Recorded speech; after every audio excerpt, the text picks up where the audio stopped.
বরকত দান করুক, সকলে বলে আমিন। যারা ব্যাগ নিয়ে কালেকশন করছেন, মেহেরবানি করে আপনাদের কালেকশন শেষ হলে স্টেজে ব্যাগগুলো জমা দিবেন সকলেই। যারা দাঁড়ায় আছেন, রাস্তার পাশে যারা দাঁড়িয়ে আছেন, মেহেরবানি করে বসে যান। পিছনে যথেষ্ট জায়গা আছে, বসার ভালো সুন্দর পরিবেশ আছে। মাহফিলের আদব রক্ষার্থে আপনারা বসে যান, মেহেরবানি করে বসে যান। স্বেচ্ছাসেবক ভাই যারা আছেন, আপনারা যারা দাঁড়ায় আছে তাদেরকে মেহেরবানি করে বসায় দেন।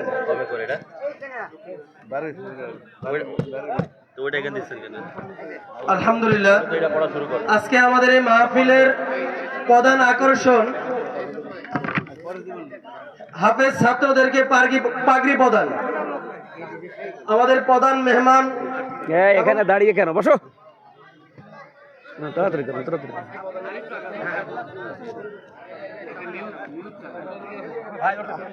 এই মুহূর্তে পাগড়ি নিচ্ছেন হাফেজ মোহাম্মদ মিনহাজ, পিতা মোহাম্মদ সুমন আহমেদ, গ্রাম রাজীবপুর, নাটোর।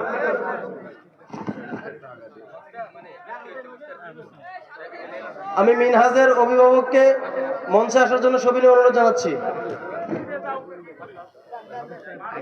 দ্বিতীয় নম্বর পাগড়ি নিচ্ছেন মোহাম্মদ হাসান,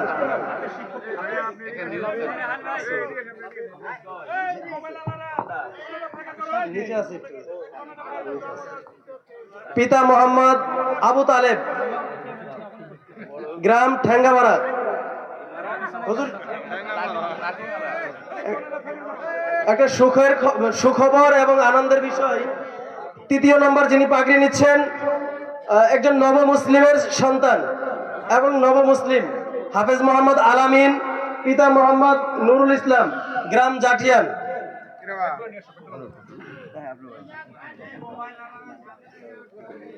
আলহামদুলিল্লাহ, আমাদের পাগড়ি প্রদানের কাজ শেষ হয়ে গেছে। এখনো ব্যাগ যেগুলো মাঠে আছে, দয়া করে সকলে ব্যাগগুলো জমা দিন। ভাই, আমরা অনেকেই মঞ্চের ডান পাশে অনেকে দাঁড়ায় আছি, মেহেরবানি করে বসে যান। দাঁড়িয়ে কোরআনের আলোচনা শোনাটা বেয়াদবি, এবং আলোচনা করবেন যিনি, ওনারও আলোচনার ভিতরে অনেক বিঘ্ন ঘটবে। দয়া করে বসে গেলে খুশি হব ইনশাআল্লাহ। আপনারা সকলে বসে যান। বসে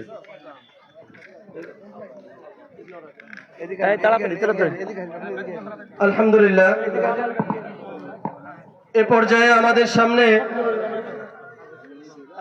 কোরআন ও হাদিসের আলোকে গুরুত্বপূর্ণ তাফসির পেশ করবেন বাংলাদেশ আলোড়ন সৃষ্টিকারী, একাধিকবার কারা নির্যাতিত আলেম হযরত মাওলানা মুফতি আমির হামজা, কুষ্টিয়া। হযরত মাওলানা মুফতি আমির হামজা, কুষ্টিয়া। আমি হযরতকে হযরতের মূল্যবান আলোচনা পেশ করার জন্য সবিনয় অনুরোধ জানাচ্ছি।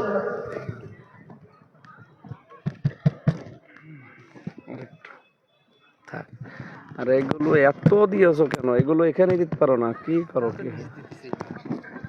কি করো? এত দেয় মানুষ, এইগুলো নিচে দিবা এই জায়গায়। ঠিক আছে, যাও। এখন আর কি বলবো। আসসালামু আলাইকুম ওয়া রাহমাতুল্লাহ। আর এখানে দাঁড়িয়ে আছে কি? এত মূর্তি ভাঙার পরও এরা দাঁড়িয়ে থাকে। এদের ভাঙার দরকার ছিল। বসা লাগবে, যে কোনো জায়গায় বসে পড়েন না। এই যে স্টেজ যদি শক্ত থাকে, এখানে এসে বসে। ফ্যান দিতে ভালো হতো। ফ্যান আছে? থাকলে দেন, হালকা দেন। এখান থেকে তো দিয়ে দিয়ে থাকে। এই আপনারা বসেন, বসুন, বসে পড়েন। দেন।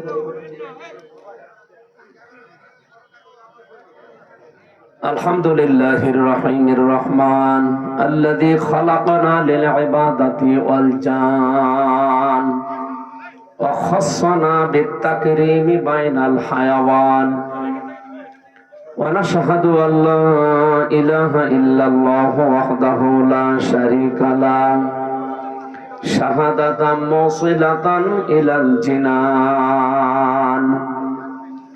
ونشهد أن محمدا عبده ورسوله المبعوث فينا بالهدى ودين الحق ليظهره على الأديان صلى الله عليه وعلى آله وصحابه الكرام ما دام الشمس والقمر بجريان والنجم والشجر يسجدان فقد قال الله تعالى في كلامه المجيد وبرهانه التوحيد أعوذ بالله من الشيطان الرجيم بسم الله الرحمن الرحيم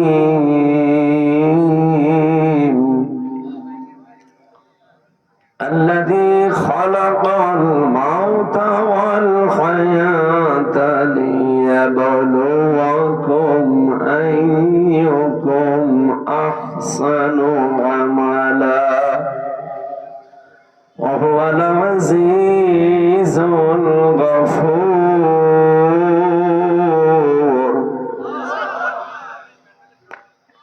عن أبي ذر رضي الله تعالى عنه قال سمعت رسول الله صلى الله عليه وسلم من ادعى ما ليس له فليس منا وليتبوأ مقعده من النار رواه مسلم وما زادهم إلا إيمانا وتسليما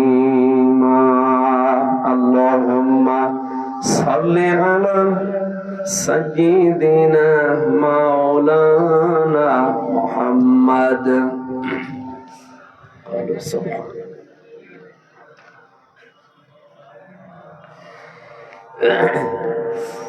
জীবনে কখনো তুমি মিথ্যা বলনি তাই তো তোমায় পেতে কাঁদে ধরণী তোমারই মতো নেতা পেলে গো ফুটত সুখেরই গোলাপ চামেলি বকুল আলহামদুলিল্লাহ কি আরম্ভ হয়েছে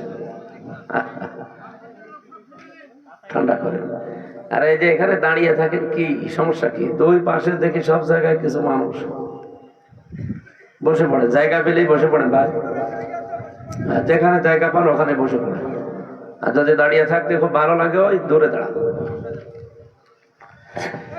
বাংলাদেশের ঐতিহ্যবাহী জেলা নাটোর এটা সদর থানার অন্তর্গত জাঠিয়ান দারুস সালাম হাফিজিয়া কওমি মাদ্রাসা এখন আসলেন ঠিক আছে দিয়ে দেন সম্মানিত মা বোনেরা আপনাদেরকে ধন্যবাদ জানাচ্ছি বিভিন্ন জায়গা থেকে কালেকশন করা টাকা সব আজকে দিয়ে দিয়েছে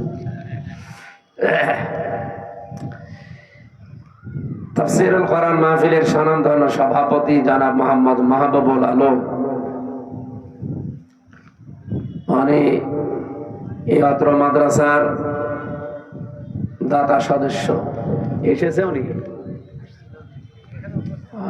ওনার একটু দরকার ছিল ঠিক আছে আমি দেখবো ইনশাআল্লাহ মাহফিলে এতক্ষণ পর্যন্ত যিনি কোরআন কারীম থেকে বিশ্বনবীর হাদিস থেকে কথা বলছিলেন আপনাদের নাটোরের সন্তান এই পাশেই তার নানা নানির এলাকা মায়ের দেশ ইসলামিক চিন্তাবিদ মুফাসসিরে কোরআন শ্রদ্ধাভাজন বড় ভাই জনাব মাওলানা রুহুল আমিন জিহাদি জিহাদ চলছে তো ঠিক মতো ইনশাআল্লাহ হ্যাঁ সব জায়গায় জিহাদ করবে হায়াতে তাজ্জেবা সিহাতে করলিয়া কামনা করছি, আল্লাহ যেন তাকে দান করেন, বলেন আমিন।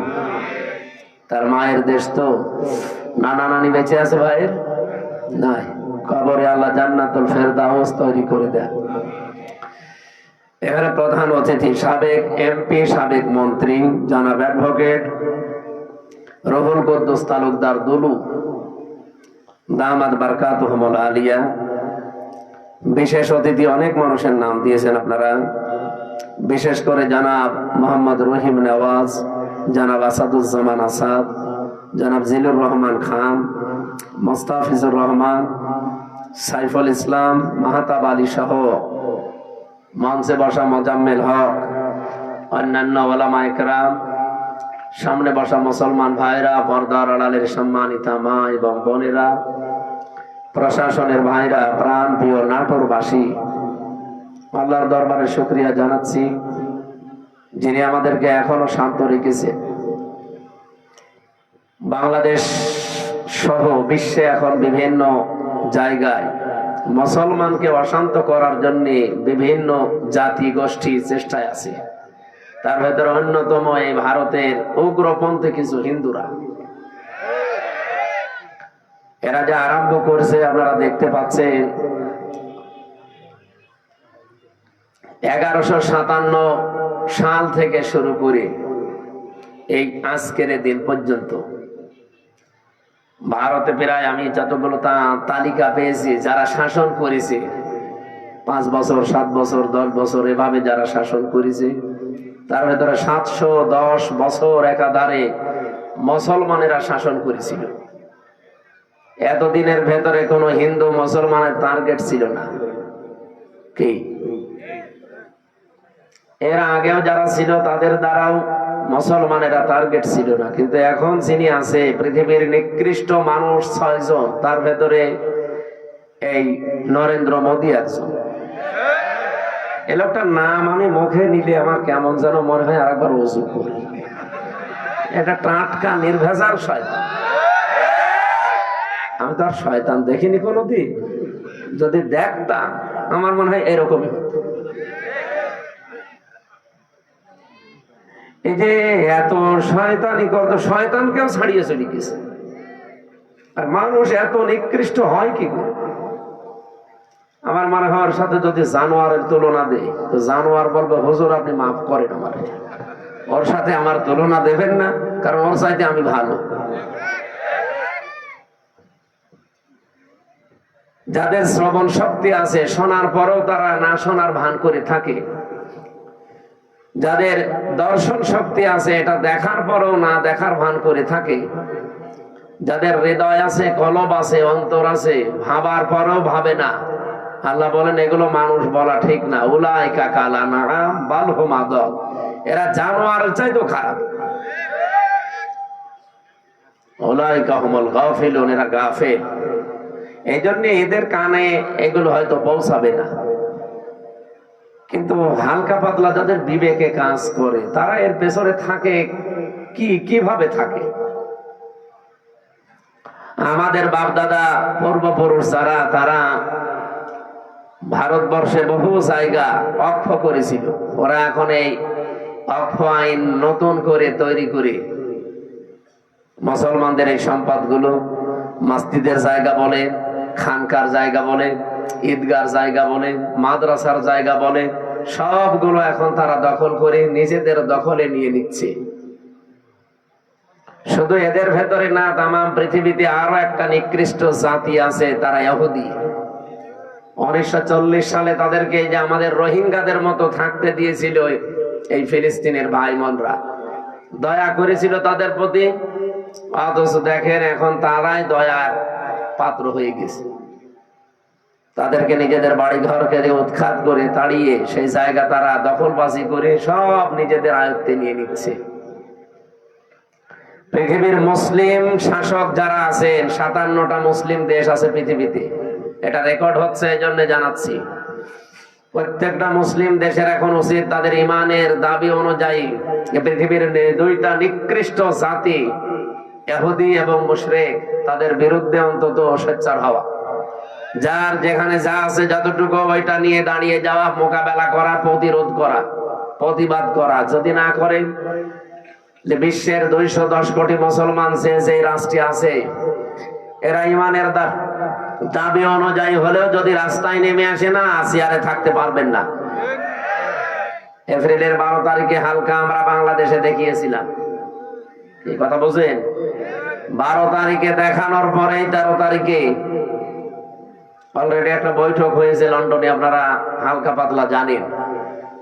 এর পরের দিন ট্রাম্পের সহকারী উপমন্ত্রী, বিশেষ করে এই সমস্ত এলাকাগুলো, এই সমস্ত দেশগুলো যার কন্ট্রোলে, সে বাংলাদেশে ইসলামপন্থী যারা আছে তাদের ভেতরে অন্যতম বাংলাদেশ জামাত ইসলামী, তাদের কেন্দ্রীয় আমিরকে ডাক দিয়ে কিছু কথা গোপনে হয়েছে, ওগুলো এখনো ফাঁস করা ঠিক না। আপনি চিন্তা করতে পারেন, ট্রাম্পের উপমন্ত্রী একজন বাংলাদেশ জামাত ইসলামী এবং ইসলামপন্থী যারা আছে তাদেরকে ডাক দিয়ে বৈঠক করে, এটা কি ভেতরে কোনো কারণই নেই নাকি? আমাদের নাম শুনলে যারা 2-3 বার করে বমি করে, আর তারা এখন ডাকতেছে। বিশ্ব দেখিয়ে দিয়েছে, বিশেষ করে এপ্রিলের 12 তারিখ বাংলাদেশ একটা ইতিহাস বানিয়েছে। এতদিন পর্যন্ত যারা এই দেশে অন্তত একটু হালকা পাতলায় আশায় ছিল যে বাবু আবার আসবে, 12 তারিখের পর থেকে তাদের আশা গুড়ে বালি। এই জন্য 15 তারিখে যে মানুষগুলো ফ্যাসিস্ট ছিল, স্বৈরাচার ছিল, তাদের দোসর যারা, তারা এখন অনেকে জেলখানায় আছে, এখন অনেকে পালিয়ে আছে।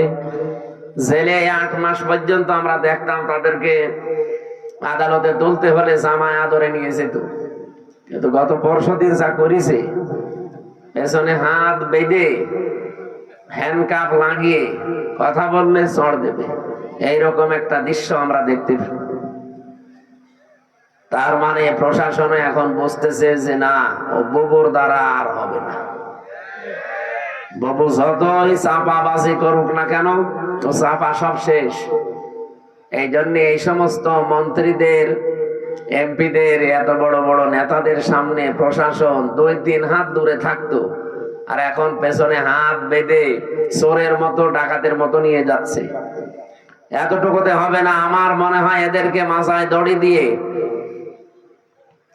ডান্ডা বেড়ি পরিয়ে আলেমদের সাথে যা করেছে এই 15.5 বছরে, ওদের সাথে তাই করা দরকার। কামরুল টাক কালকে দেখেছেন না কি করে হাত বেঁধে পেছনে নিয়ে যাচ্ছিল, মনে হচ্ছে যে গরু চুরি করেছে। আসলে তো এগুলো চোর ছিল। আমরা চাচ্ছি এই যে এই দেশে যারা এখন খুব বেশি বেশি বলছেন যে নির্বাচন চাই, নির্বাচন চাই, প্রত্যেকে আমরা এর পক্ষে আছি। কারণ এই দেশে যতদিন নির্বাচিত সরকার না বসবে, ততদিন পর্যন্ত অনেকের ষড়যন্ত্র বন্ধ হবে না। এটা বন্ধ করার জন্য নির্বাচিত সরকার মাস্ট বি দরকার। কিন্তু তার চাইতেও আগে দরকার যে 2732 জন মানুষ জীবন দিল, তাদের রক্তের অন্তত কিছু দেখানো। কেন তারা রক্ত দিয়ে গেল? কোনো কাজ নেই? আপনি কি মনে করেন আবু সাঈদের জীবনের কোনো দাম নেই? মুগ্ধর জীবনের কোনো দাম নেই? রায়হানের জীবনের কোনো দাম নেই? তার জীবনও আমার আপনার মতো নিজের কাছে এরকম মূল্যবান ছিল। এখানে গল্প করেন কোন কারণে? একটা কথা বলবেন, এদিকে তাকিয়ে থাকেন।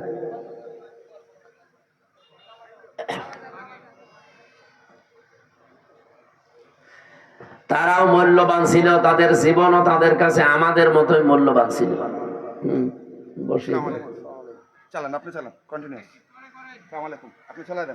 সম্মানিত ভাইরা, আমরা চাচ্ছি সবচাইতে বেশি যে মানুষগুলো এই 15.5 বছরে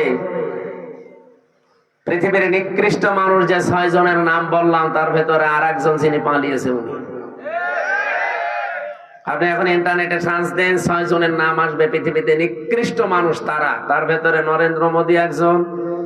আমি নাম নিলাম না, আমাদের দেশেরটা বদনাম হয়ে যাবে, এখানে রেকর্ড হচ্ছে তো, ওইটাও একজন। মানুষ এত খারাপ হতে পারে, এত নিচে নামতে পারে? কয়েকদিন আগে একটা ভিডিও ছেড়েছিল যে হ্যাঁ দেশের মানুষ তো আমারই গালি দেয়, আমারই দোষ, আমি সব একা খেয়েছি আর কেউ খায়নি, আমার ছোট বোন যে এত খাইলো তারে কিছু বলে না।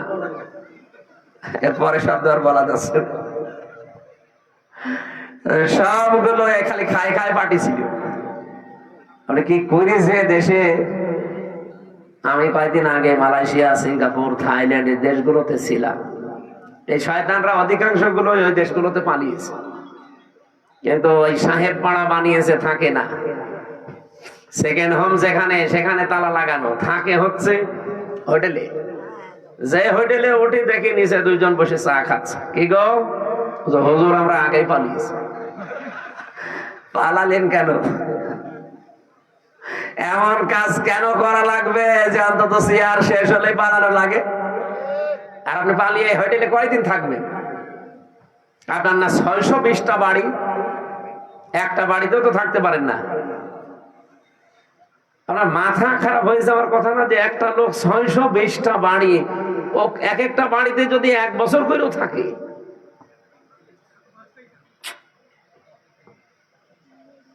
এই টাকাগুলো বাইরের দেশে পাচার না করি, এগুলো যদি বাংলাদেশে কর্মসংস্থান তৈরি করতেন। 36 লাখ যুবক এখন বেকার বাংলাদেশে। এই মানুষগুলো দেখলাম বাইরের দেশে যে রাস্তা ঝাড়ু দেয়, রুটি বানায়, থালা বাসন মাজে, পায়খানা সাফ করে। এরা দেশে টাকাগুলো পাচার না করলে এই দেশের টাকা দিয়ে সম্মানজনক কর্মজীবন তৈরি করা যেত, কিন্তু নিজের এখন আর ভোগ করতে পারছেন না। আমাদের কপালেও আপনারা আগুন লাগিয়ে গেলেন। কি ঋণ এখন জানেন? এই দেশে এখন কেউ জন্ম নিলে 1,02,000 টাকা ঋণ তার মাথার উপরে, অথচ এগুলো সব জন্য দায়ী এই 1628 জন মানুষ মাত্র। এই 1628 জন যদি ঠিক হয়ে যেত না, এই দেশটা মালয়েশিয়ার মতো ঠিক 2004 সাল থেকে দাঁড়িয়ে যেত। মালয়েশিয়ার মতো দেশ এই বাংলাদেশের চাইতে প্রায় 5 ডবল এত বড় দেশ, অথচ এরকম সমতল ভূমি খুব কম, শুধু পাহাড় আর পাথর। এরকম একটা দেশকে মাহাথির মোহাম্মদ দাঁড় করিয়ে দিয়েছে, বিশ্বের বুকে আছে। আর আমরা যে জায়গায় ছিলাম আরো নিচে নামতেছি। বলে ডিজিটাল হয়েছে। কিসের ডিজিটাল? বলে টাল হয়ে গেছে।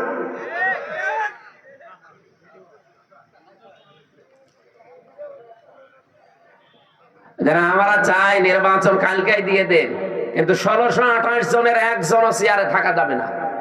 যারা জালেম ছিল, জালেমের দোসর ছিল, সবগুলো তাড়াতাড়ি নামিয়ে দেন, নতুন মানুষ ওখানে বসান। এই 15.5 বছরে যারা বৈষম্যের শিকার, নাটোরের জেলার ডিসি গেছে কুষ্টিয়ায়, কুষ্টিয়ারটা এসেছে কুড়িগ্রাম, কুড়িগ্রামেরটা চট্টগ্রাম, এই পাল্টিয়েছে। এখনো পর্যন্ত জালেমদের যতগুলো বিচারপতি, জজ, সব তারাই আছে প্রায়। এগুলোকে আপনি মনে করেন যেগুলো মানুষ ছিল? কালকে একটা বিচারপতির ভিডিও দেখছিলাম, ও এখনো পর্যন্ত হাসিনার গুণগান গায়। ওর নাম হচ্ছে শেখ আহমেদ জমাদার। আমার মনে হয় ওরা যদি কুকুরও দেখে, কুকুরও ঘৃণা করবে। পৃথিবীতে স্বৈরাচার যারা হয়ে যায় তাদের কয়েকটা ক্ষতি সামনের সম্ভাবনা দেখা দেয়। তার 1 নম্বরে পৃথিবীর প্রত্যেকটা সৃষ্টির ভেতরে আল্লাহ একটা ঘৃণা তৈরি করে দেয় তার প্রতি। আপনি তামাম দুনিয়া এখন খোঁজ নিয়ে দেখেন, দুনিয়াতে যারা এখনো স্বৈরাচার আছে তাদের প্রতি শুধু আমরা না, পৃথিবীর যত সৃষ্টি আছে সবার ভেতরে ঘৃণা তৈরি করে দিয়েছে কে? বলেন।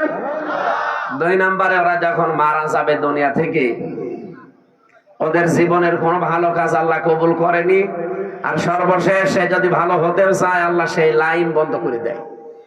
আপনি ফেরাউনের দিকে তাকানো, কিন্তু শেষ কথা এটা বলেছিল, আন্নাহু লা ইলাহা ইল্লাল্লাযী আমানাত বিহি বানু ইসরাঈল ওয়া আনা মিনাল মুসলিমিন।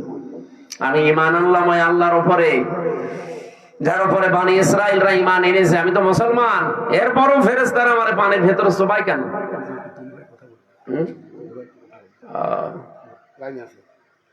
সালাম আলাইকুম দুলা ভাই। ওয়ালাইকুম আসসালাম। না না ঠিক আছে।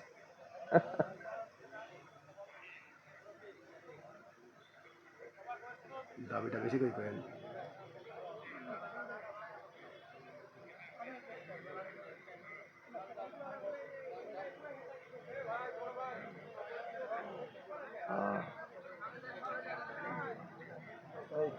আপনার পরিচয় না, আপনার সাথে আমার এমনিও পরিচয় আছে। আমি আপনার বাড়িতে যাইছিলাম না রামসার কাজীপুরে, আমি 2 বার গেছি।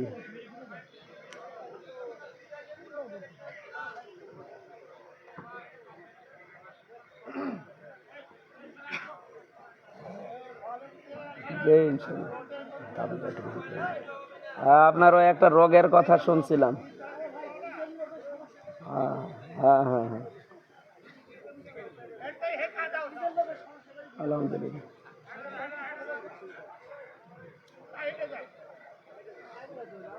যে ঠিক আছে, সে আমানুল্লাহ, আমি আলোচনায় আছি তো।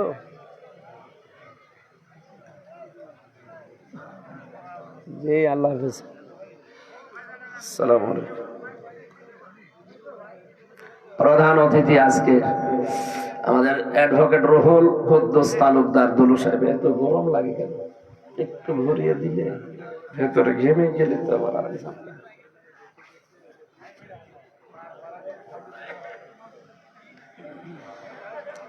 ওখানে থাক, একটু ভরিয়ে দেন। হ্যাঁ, এদিকে ফ্যান মনে হচ্ছে যে রওশন এরশাদের মতো, জীবন যখন সব শেষ হয়ে এই দুটো কয়টা দিয়ে বাতাস না আসে।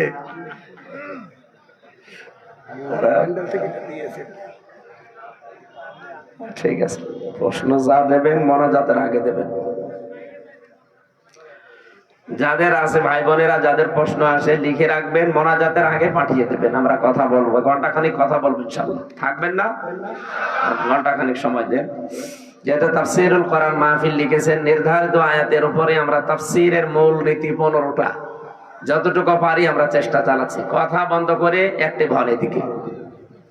সম্মানিত ভাইরা, আমরা কথা তুলছিলাম কি, পৃথিবীর ময়দানে আল্লাহ রাব্বুল আলামিন যত স্বৈরাচারের জীবনী আমি পড়েছি, এই মানুষগুলোর বড় ক্ষতি হচ্ছে, ঘৃণা তৈরি করে দেয় সৃষ্টি জগতের ভেতরে তার প্রতি। 2 নম্বরে ওর শেষ ঠিকানা, যেটা জীবনের শেষ দিন পর্যন্ত যখন ভালো হওয়ারও চেষ্টা করে, ওকে আল্লাহ আর ভালো করার রাস্তা রাখে না।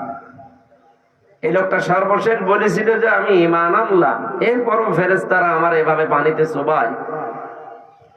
আল্লাহ রাব্বুল আলামিন ডাক দিয়ে বলেন, আল আন, এখন, আকাদ আসাইতা ক্বাবলু ওয়া কুনতা মিনাল মুফসিদিন, এর আগে তুমি বড় সন্ত্রাসী ছিলে, স্বৈরাচার ছিলে, ফ্যাসাদকারী ছিলে।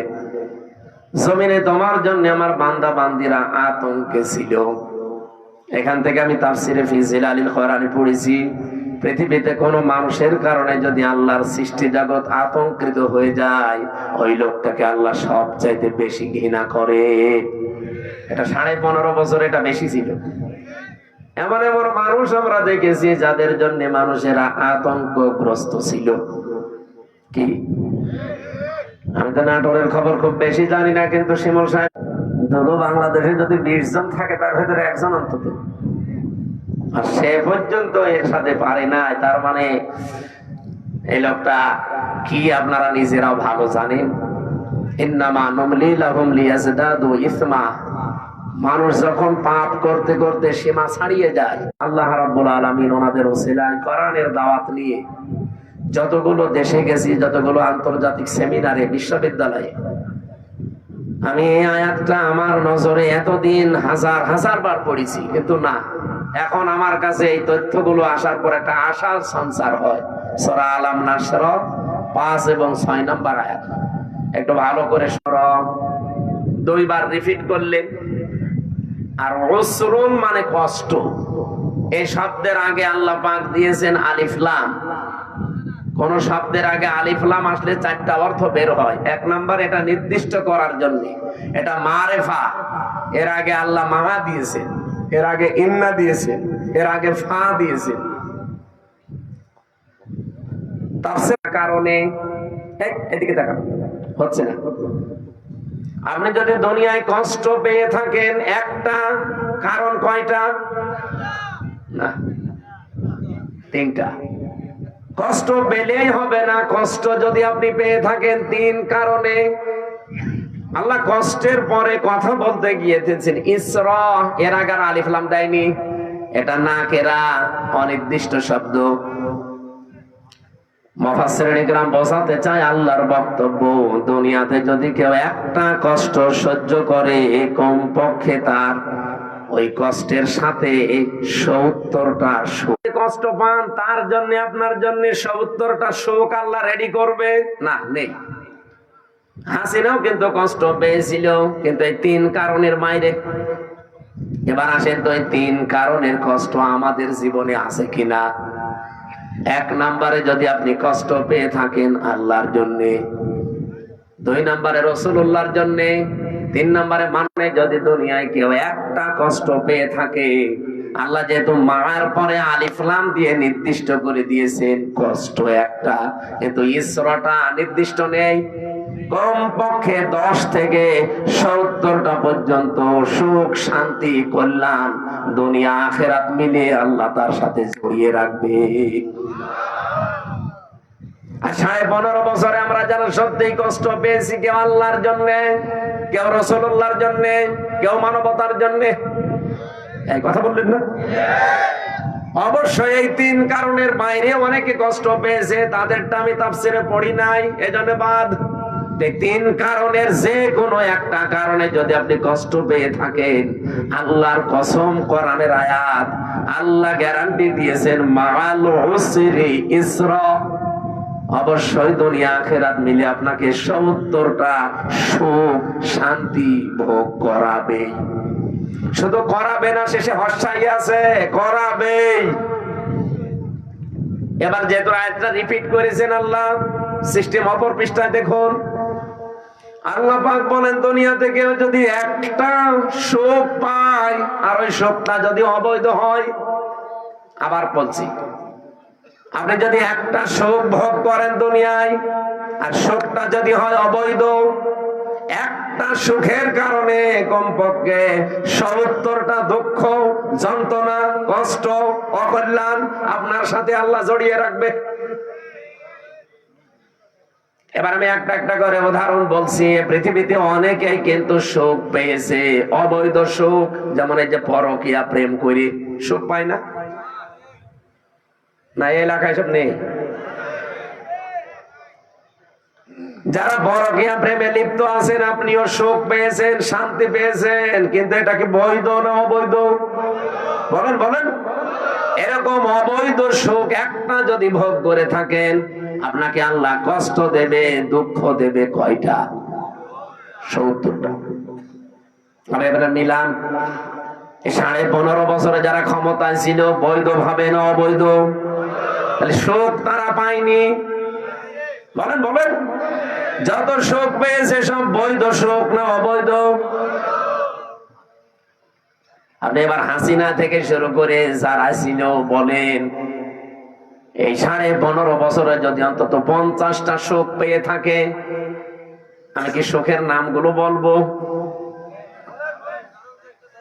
আরে সুখের নাম বলার দরকার কি? আপনি তো সুখ পেয়েছেন।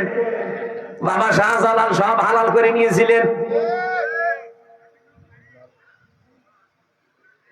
যেটা আপনার না, জোর করে সেটা আপনি দখল করে নিয়েছিলেন। নবীজির হাদিস আমি পড়েছিলাম প্রথমে, এটা হযরতে আবু যর থেকে বর্ণিত।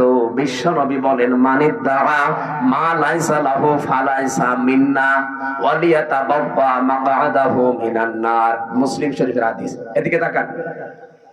১ নম্বরে নবীজি বলেন, দুনিয়ার এই ময়দানে যেটা তোমার না, জোর করে যদি ওটা কেউ জোর জবরদস্তি করে দখল করে নেয়, 2টা শাস্তি তার জীবনে মাস্ট বি হবে। ১ নম্বরে ওই দিন থেকে ফালাইসা মিন্না, ও আমার উম্মত থেকে বের হয়ে গেছে। ২ নম্বরে ওয়ালিয়াতাবাওয়া মাকআদাহু মিনান নার। আল্লাহ পাক বলেন, নবীজি বলেন, এটা মুসলিম শরীফ যে নবীজির কথা, ও নিজের জায়গা যেন জাহান্নামে একটা লিখে বরাদ্দ করে রেখে দিয়েছে। হ্যাঁ, এখানে হাদিসের ব্যাখ্যায় মুহাদ্দিস যারা, তারা ব্যাখ্যা করতে গিয়ে দিয়েছেন, যে জিনিস আপনার না, ওইটা যদি আপনি আবার নিয়ে নেন, আপনার জন্য এই 2টা শাস্তি। কিন্তু আপনার জিনিস যদি কেউ দখলে রাখে, ওইটা যদি আপনি ফেরত নেন, এটার জন্য আপনার ওই 2টা শাস্তি নেই। বোঝেননি? আমি জানি। না, আপনার যে জিনিস দখল করে নিয়েছে একজন, আপনি যদি এখন কিছু পেয়ে ওইটা আবার নিজের আয়ত্তে নিয়ে নেন, আপনার জন্য হাদিসে বর্ণিত ওই দুইটা শাস্তির একটাও হবে না। কিন্তু যে জিনিস আপনার না, জোর করে যদি আপনি নিজের দখলে দুনিয়ায় নিয়ে নেন, আপনি ওই দিন থেকে নবীর উম্মতের বাইরে চলে গেছেন। আপনি নামাজ পড়তে পারেন, রোজা রাখতে পারেন, হজ করতে পারেন, কিন্তু নবীর উম্মত আপনি আর নেই। হ্যাঁ, কিন্তু ওটা যদি আপনারই ছিল, দখল করেছিল একজন, সেটা আপনি আবার ফেরত পেয়েছেন, আপনার জন্য শাস্তি না?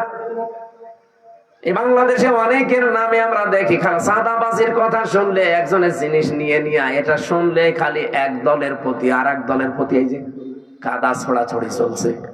আরে ভাই, আপনাকে আগে বাস্তবতা বোঝা লাগবে যে এই লোকটার কাছ থেকে 15.5 বছরে আপনি কত কিছু নিয়েছেন, নিজের বিবেককে জিজ্ঞাসা করেন। এই মানুষগুলো যদি এখন সেগুলো ফেরত পায়, ফেরত নিয়ে নেয়, সে তো আর জোর জবরদস্তি করে নেয়নি, তার নিজের জিনিস সে নিয়েছে। এরকম কিছু যদি হয়ে থাকে তাহলে হাদিসের এই দুইটা শাস্তি তার জন্য না। আমি আবার বলছি, আমি নিজে একজন ভিকটিম। এই 15.5 বছরের ভেতরে, বিশেষ করে 3 বছর জেলে থাকাকালীন, আমার বাবার বৈধ সম্পদ, এবং আমি চাকরি করতাম আকিস গ্রুপে, খতিব ছিলাম, সেখান থেকে তারা অবৈধভাবে বহু টাকা এমনিতেই দিয়েছিল। নাকি আমার কাছে টাকা পাইতো? বলেন। আমার ধরার পরে বলেছিল 50টা মামলা দেব, এক্ষুনি 10 লাখ টাকা দেওয়া লাগবে। বাবা তো গ্রাম্য মানুষ, জমি জায়গা বিক্রি করে যা তা করে ওরে 8 লাখ সঙ্গে সঙ্গে দিয়েছিল। ও শয়তান তারপরও আরেকটা মামলা দিয়েছিল। এভাবে খেপে খেপে বাবার কাছ থেকে প্রায় 32 লাখ টাকা নিয়েছে। আকিস গ্রুপের কাছেও নিয়েছে প্রায় 30-32 লাখ। 3 বছরে বলেন তো, এত টাকা যারা নিল, ওই টাকার মালিক তো তারাই, আর ওগুলো বৈধ মালিক। এখন যদি ওই টাকাগুলো আমি ফেরত চাই, আমার অন্যায় হবে, কারণ জিনিস তো আমারই। আপনি তো জোর করে জবরদস্তি করে উল্টাপাল্টা মামলা দিয়ে টাকাগুলো নিলেন। এখন আপনার বিরুদ্ধে মামলা দিলে ওই টাকা যদি সরকার আমারে ফেরত দেয়, আমার দোষ কিসের? আমার জিনিস আমি ফেরত পেয়েছি। কয়েকদিন আগে যে সিরাজগঞ্জ গোল চত্বরে বসেছিলাম, তারেক জিয়া সাহেবের গ্রামে গিয়েছিলাম এক মাহফিলে, গাবতলী থানা না, ওই গ্রামে গিয়েছিলাম আগস্টের 5 তারিখের আগে। স্টেজ থেকে তাড়তে তাড়তে মাঠের ভেতরে ওসি সহ আমার প্রায় 1-1.5 কিলোমিটার দাঁড়িয়েছে, পা মা কেটে ওই দিন আমার গাড়িটা ড্রাইভারটা ধরে আটকে রেখে দিয়েছিল। পরবর্তীতে যাদের পাঠালাম তাদের বলেছে টাকা দিতে বলেন। কিসের টাকা? দেওয়া লাগবে। 1,13,000 টাকা গুছিয়ে দিয়েছিলাম বিভিন্ন জায়গা থেকে। ওই দিন তো আমি নিজেই পালিয়ে বেড়াচ্ছি। মে মাসের মনে হয় শেষের দিকে হবে। আগস্টের 5 তারিখের পরে সেই দেশ পরিবর্তন হয়ে গেছে, ওর নামে বিভাগীয় মামলা হয়েছে। ওরে এখান থেকে পাঠিয়ে দিয়েছে কক্সবাজারের টেকনাফে। ওর বন্ধু এখানে চাকরি করে, আর একজন খোঁজ পেয়েছে যে আমার মাহফিল সিরাজগঞ্জে, ওই জায়গা থেকে চলে এসেছে। এসে আমি চা খাচ্ছিলাম, হঠাৎ করে এসে বলছো, হুজুর আসসালামু আলাইকুম, আমারে মাফ করে দেন। কে আপনি? বলছে আমি সেই ওসি আজাদ। আরে ভাই, আপনারে খুঁজছে, এদিকে আসেন। আপনারে খুঁজতেছি। আমি যে বেকার আমার গাড়িটা আটক করে নিয়ে এতগুলো টাকা নিলেন, আর আমার যে তাড়া দিয়েছিলেন, আমার বিভাগীয় মামলা হয়েছে, আমার চাকরি মনে হয় থাকবে না, আমার দিয়েছে সেই বান্ধব কি কক্সবাজার টেকনাফে। আমি অনেক কষ্ট করে এসেছি আমার এই বন্ধুর মাধ্যমে খোঁজ নিয়ে, আপনি মানে মাফ করে দিয়েন। কোন অনুষ্ঠানে যেন অন্তত আমার নামে কিছু বললেন না। আমি কিছু বলবো না, আগে টাকা ফেরত দেন। আচ্ছা টাকা নেই, টাকা নেই তো কিসের মাফ? 7 দিন সময় দিলাম, টাকা ফেরত দেওয়া লাগবে। আপনাদের নাটোরের সন্তান একজন ছিল আব্দুল বারী রশিদি, এই যে সিংড়ায় বাড়ি, ওই ভাইয়ের গাড়ি আটকিয়েছিল। শেষ পর্যন্ত এখানে ডিস্টার্ব করা যাবে না, থাক এখানে দাঁড়িয়ে থাক ভাই, আপনি জানেন, আপনি এখানে এসে বসেন তো ভাই।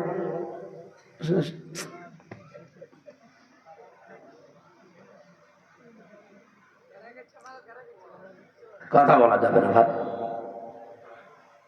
ওনারে যেই বলেছি ভাই 7 দিন সময় দিলাম, টাকা ফেরত দেওয়া লাগবে না, তা কিন্তু আমি এখন যে ডিএমপি কমিশনার আছে সাজ্জাদ হোসেন, আমি কিন্তু জায়গা মতো বলবো, আত্মীয় আমার, হুজুর টাকা দিয়ে দেবো। 7 দিন পরে 1 লাখ টাকা ফেরত দিয়েছে। বাংলাদেশের মনে হয় এটাই প্রথম ইতিহাস যে পুলিশ টাকা ফেরত দেয়।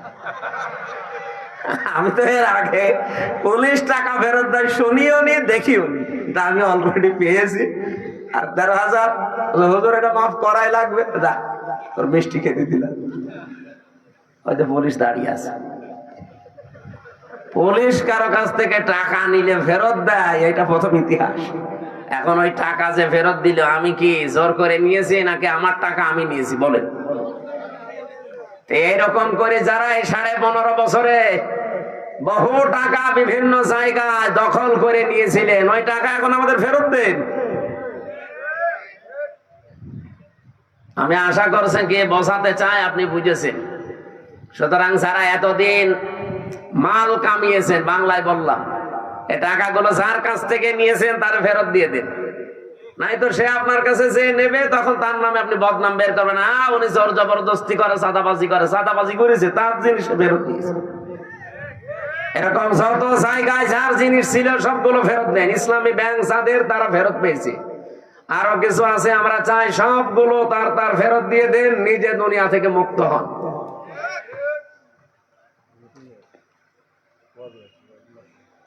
একজন ওসিকে পেয়েছিলাম জেলখানায়, আমি তো ফাঁসির কন্ডেম সেলে থাকতাম সব সময়।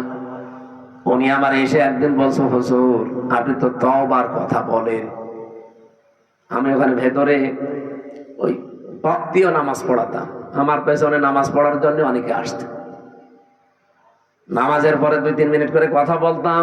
একদিন তাওবার বিষয়ে কথা বললে উনি আমারে বলছো, হুজুর আমি একটা তাওবা করেছি, দেখেন তো আমার তাওবা হয়েছে কিনা। কি সেই যে নির্বাচন গেল, আমি বাইরে ছিলাম, এখন আমার 8 বছর জেল, এটা হত্যা মামলার। আমি ওই সময় রাত 12টার পর থেকে আমার লোকজন নিয়ে ভোট কাটা আরম্ভ করেছিলাম। ফজরের আজান পর্যন্ত কাজ কাম করিয়ে সব জায়গা মতো পাঠিয়ে দিয়েছি। এরপরে গোসল করার পরে ওযু করে 2 রাকাত তাওবার নামাজ পড়ে বললাম, আস্তাগফিরুল্লাহ। আমার এই তাওবা কি হয়েছে? না, আপনার ইয়ার কি হয়েছে? এটা কি তাওবা বলে? আপনি কি আল্লাহর কাছে দোষ করেছেন যে আস্তাগফিরুল্লাহ পড়ছেন? আপনি তো দোষ করেছেন হামজার কাছে। একটা এমপি বানাতে 3.5 লাখ 4 লাখ হামজা লাগে, হামজার বউ লাগে। এই কথা বলছেন না কেন? আপনি তাদেরটা নিজে সব একা দিয়ে দিলেন, আর এখন বলছেন আস্তাগফিরুল্লাহ। আপনার মাফ হতে পারে, তাওবা কবুল হতে পারে যদি বের হওয়ার পর ওই 3.5 লাখ 4 লাখ হামজার বর কাছে যে বলবেন যে এই ভুল করে ফেলেছিলাম, আমারে মাফ করে দিন। তারা মন থেকে যদি বলে ঠিক আছে মাফ করে দিলাম, আপনি মাফ পাবেন। আর তারা যদি বলে না কিসের মাপ, আপনাকে আমরা থাপড়াবো, প্রত্যেকে একটা করে থাপ্পড় দেবো, তাই খাবেন। কি কথা বলছেন কেন? কারণ দুনিয়ায় বিচার যদি না হয়, কিয়ামতের দিন আল্লাহ নিজে বিচার করবে। কারণ আপনি তারা আল্লাহর হক নষ্ট করেননি, হক নষ্ট করেছেন, হক বলে বান্দার হক। কিন্তু আপনার জন্য আমার আফসোস, আপনি হয়তো 8 বছর জেল খাটার পরে বের হয়ে যাবেন, বের হয়ে দেখবেন অনেক হামজা দুনিয়া থেকে মারা গেছে। কি অনেক হামজার বউ দুনিয়ায় নেই, তারাও মারা গেছে। আপনি তাদের কাছে মাফ চাবেন কি করে? এটা আপনার জন্য সবচাইতে বড় ভয়ঙ্কর বিষয়। 15.5 বছরে যারা অবৈধ সুখ পেয়েছেন, একটা আপনার জন্য 70টা অপমান অপেক্ষা করছে। এই কথা বলে ঢাকা, আমি এটা বানিয়ে বলছি। সূরা আলাম নাসরা 5 এবং 6 নম্বর আয়াত বাড়ি যে মিলিয়ে দেখবেন এই কথাগুলো আছে। দুনিয়াতে যদি কেউ অবৈধ একটা সুখ ভোগ করে থাকেন, মাস্ট বি তার জীবনে কমপক্ষে 70টা অকল্যাণ, দুঃখ, কষ্ট আমার আল্লাহ এর সাথে সাথে রেডি করে রেখেছেন। এই জন্য আল্লাহ মার পরেই দিয়েছেন উসরুন। আল্লাহ মাটা না দিলে অর্থ হয়ে যেত ইন্নাল উসরি ইসরা, অর্থ হয়ে যেত। কেন আল্লাহ ইন্নার পরে মা দিলেন? আমি চিন্তা ভাবনা করে কোরআন পড়ি, আন্দাজে কোনো বিষয় আমার ভেতরে যায় না, আমি পড়িও না ওইভাবে যে আমি পড়িয়েই যাব, আন্দাজে না, যে কোনো শব্দ নিয়ে আমি চেষ্টা করি এর একেবারে নিচে যাওয়ার। আমার এই ছোট্ট মাথার ভেতরে এখন এই গবেষণাটা এসেছে, দুনিয়ায় যদি কেউ একটা অবৈধ সুখ ভোগ করে থাকেন, আল্লাহ পাক দুনিয়া আখিরাত মিলে আপনাকে অপমান করবে কমপক্ষে 70টা। এতদিন যারা এগুলো ভোগ করেছেন, বলেন তো এই 15.5 বছরে যদি 50টা সুখ ভোগ করে থাকেন, তাহলে এক একটা 70টা হলে 50টা সুখ ভোগ করলে কতগুলো অপমান?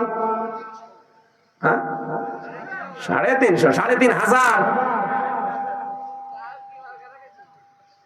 3,500 দুঃখ কষ্ট অপমান ও কল্যাণ আপনার দুনিয়াতে আখেরাতে মিলে আল্লাহ দান করবে। তারপরে চট করে ঢুকে পড়বেন, অবশ্যই এখনই চট করে চলে আসবে। আরে ভাই, এতগুলো দুঃখ আপনি কে নেবে? আপনার কি, আপনার তো বাবা নেই, বাবা কি ভোগ করবে? আপনার জীবনে ভোগ করা লাগবে।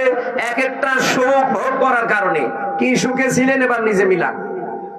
15.5 বছরে যারা সুখ পেয়েছেন, একটা অবৈধ সুখের কারণে 70টা করে কষ্ট আপনার পেছনে লেগে আছে। এই জন্য মা আছে, যারা আরবি গ্রামার বোঝো জিজ্ঞাসা করেন।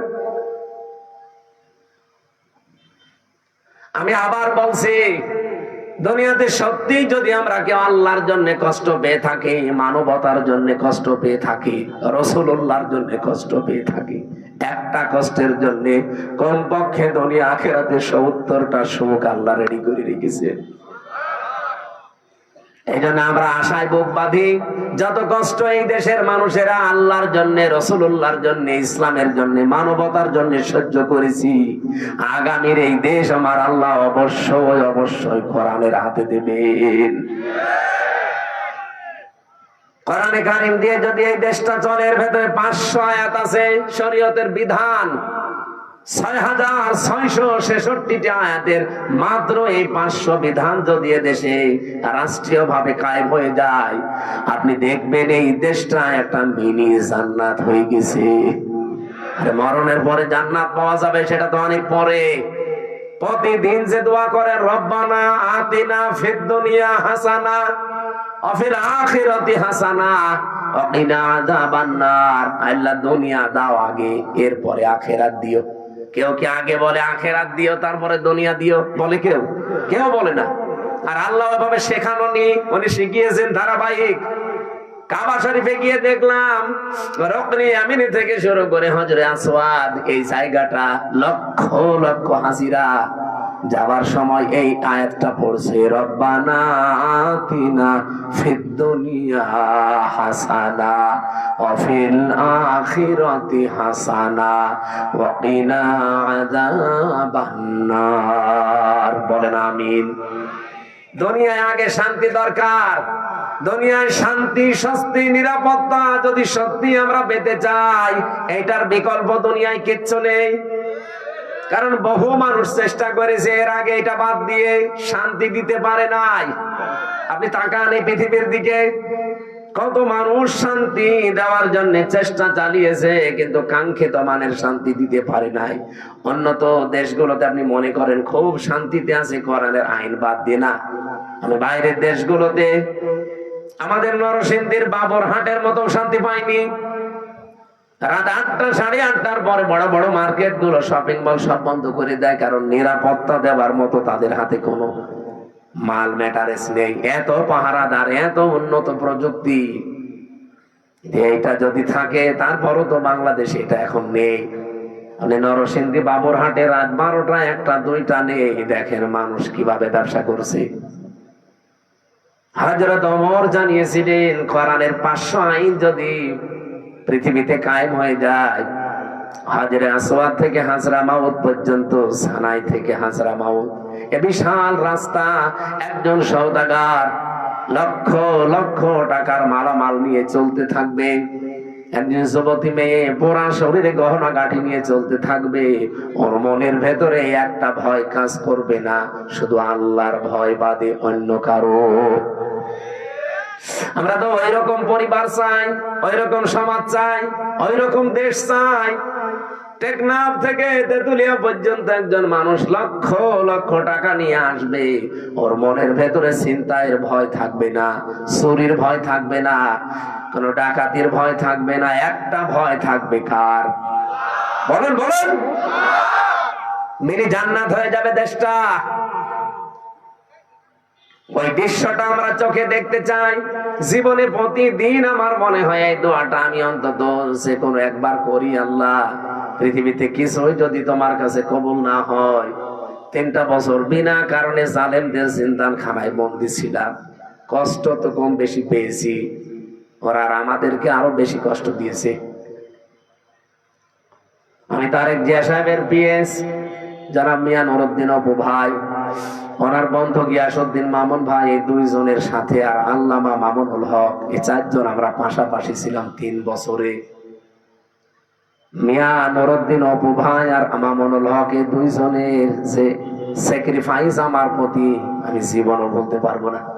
এখানে যেখানে যাই আমি অপু ভাইয়ের জন্য, মামুন ভাইয়ের জন্য, মামুনুল হকের জন্য আগে দোয়া করে নেই, আল্লাহ পাক দুনিয়া আখিরাতে তাদের যেন উত্তম পুরস্কার দান করেন। বহু কষ্ট পেয়েছে লোকগুলো বিনা কারণে, বিশেষ করে অপু ভাইয়ের মতো মানুষ। এখন পরিবর্তন হয়ে গেছে যতটুকু, কি কষ্ট দিত এই মানুষগুলো। 24 ঘন্টা সিসি ক্যামেরা লাগিয়ে, 2 জন পাহারাদার আমাদের 4 জনের জন্য আলাদা বসানো, 24 ঘন্টা তালা লাগানো, ফাঁসির কন্ডেম ছেলে। মনে হচ্ছে আমরা কি করেছি। খালি ওনাদের তারেক জিয়ার সাথে সম্পর্ক আর আমাদের ইসলামের সাথে সম্পর্ক এই। তাছাড়া আমার কি দোষ পেয়েছিল বলে? আমার মামলা দিয়েছে আমি নাকি আনসারুল্লাহ বাংলা টিমের প্রধান, কি অসাতা আমি জানি। সেই ভুয়া মামলা দিয়ে 3 বছর রেখে দিল। আরে জেলে দিলেও তো থাকা যায়, নাটোরে তো জেলখানা, জেলা কারাগার গুলোতে থাকা আর বাড়িতে থাকা প্রায় সমানই। কিন্তু আমাদের এই গেছিল হাই সিকিউরিটি জেলে, ফাঁসির সেল, কন্ডেম সেল, ওর ভেতরে আবার 24 ঘন্টা তালা লাগানো। কিছু পড়তেও দিত না। একবার কারারক্ষী দেবদুল্লাহ বললাম যে স্যার একটা বই নিয়ে এসে দিতে পারেন না? আমার সুন্দর সুন্দর বই আছে, একটা নিয়ে দেব। এসে দেখি দিয়েছে বঙ্গবন্ধুর আত্মজীবনী। এটা পড়ে করবো কি? না, অনেক জ্ঞান আছে এর ভেতরে। পড়েছিলাম, ওরাটা কি করবো, কোনো বই নেই তো, সারাদিন সারা রাত ওই বই। কয়েকদিন পরে থেকে আবার দায়িত্বে এসেছে, বললাম যে ওই বই শেষ হয়ে গেছে, আর একটা ভালো বই নিয়ে এসে দেন। এবার নিয়ে এসে বঙ্গবন্ধুর ছেলেবেলা। আপনি আর বই পান না? ওখানে বঙ্গবন্ধু কর্নারে শুধু এই বই আছে। পরের দিন আর একটা বই দিল, বঙ্গবন্ধুর চীন সফর। রাগ করে বললাম আপনি আর কোনো বই নিয়ে আসবেন না, আপনি যদি পারেন, হিন্দু মানুষ তো আপনার কাছে তো বলে লাভ নেই, কোন মুসলমান কারারক্ষী অন্তত দায়িত্বে আসুক। আশরাফুল বলে একজন আসলেন, ওর এখানে নাম লিখা মনে করলাম যাক, এরা আর কিছু না খান, হালকা পাতলা ইমান তো আছে। বললাম যে ভাই আপনি একটু তাফসীর নিয়ে এসে দেন তো। সারাদিন এই বসে থাকা, 24 ঘন্টা তালা লাগানো, আপনি তো একটু সূর্যের আলো নিতে দেন না। আল্লাহর ইশারা 2টা তাফসীর নিয়ে এসেছে দেখি, ফিজিলালিল কোরআন আর তাফহিমুল কোরআন। এই পৃথিবীতে 42টার উপরে তাফসীর আছে, সবচাইতে বেশি আমি ভালোবাসি এই 2টা তাফসীরকে, আর আল্লাহও মিলিয়ে দিয়েছে এই 2টায়। ওখান থেকে বসে বসে যতগুলো বিষয় আমি নোট করেছিলাম, ওরা তো লিখতে দেয়নি ভালোভাবে, চুরি করে করে যা করেছিলাম ওইটা আজকের তেলাওয়াত খেত আয়াতের ভেতরে হালকা আছে। আমার এবার কোরআন থেকে আরম্ভ করি নাকি কষ্ট হয়ে যাচ্ছে, একটু বেশি সময় হয়ে গেল। জবান খুলে সূরা মুলকের 2 নাম্বার আয়াত, মাত্র একটা আয়াত পড়েছি। এ মাথার ভেতরে আয়াত নিয়ে যত কথা সাজানো আছে, সারা জীবন যদি বলা যায় তাও শেষ হবে না, এত কথা আছে আয়াত। আমরা তাফসীর আকারে পড়বো এবং তাফসীর আকারে বলবো ইনশাআল্লাহ। জবান খুলে কোরআনের সোনালী আয়াত পড়েন। আউযু বিল্লাহি মিনাশ শাইতানির রাজিম। বিসমিল্লাহির রহমানির রহিম।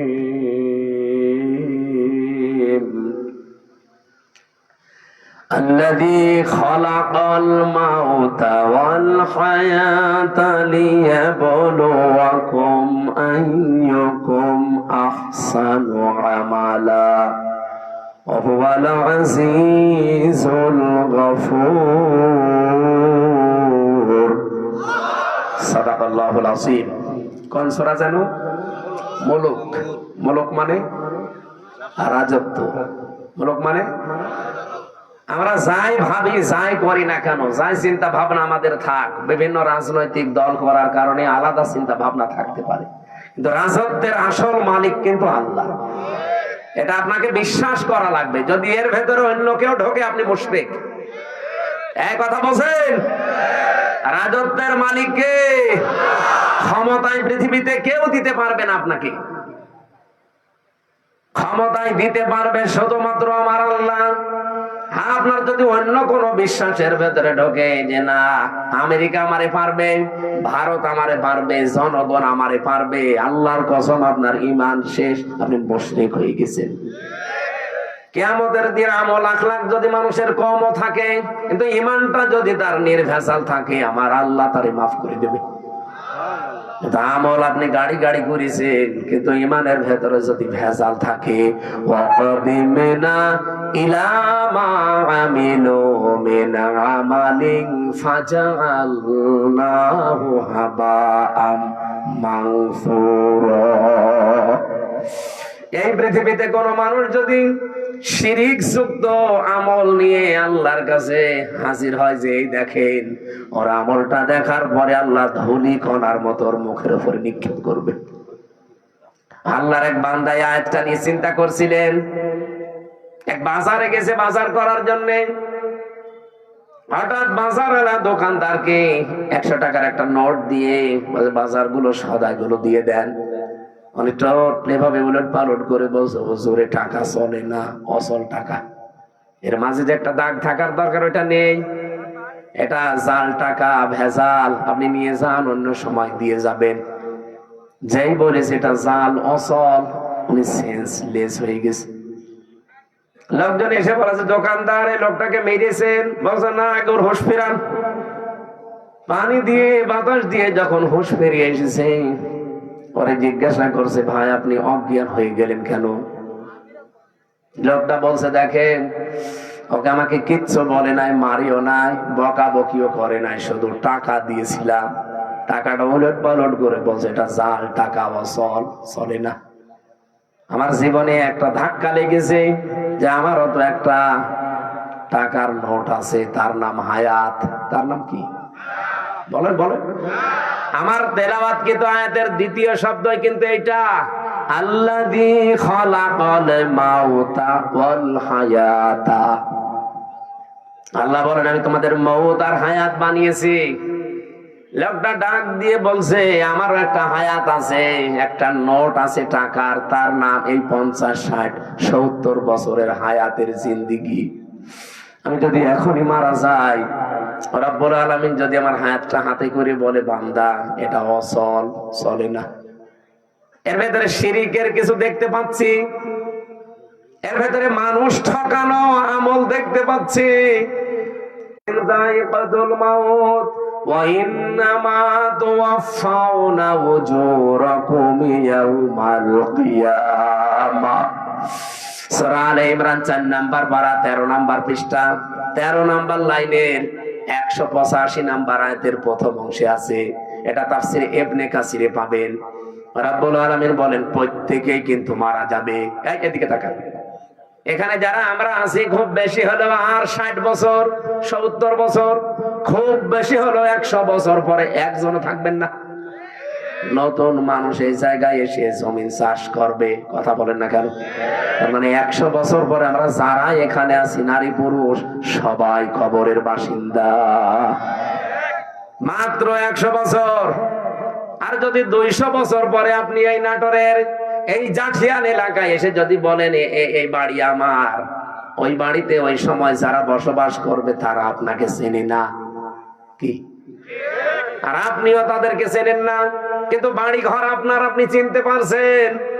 এখন এসে যদি বলেন এই বাড়ি আমার, আল্লাহর কসম আপনাকে ঢুকতে দেবে না।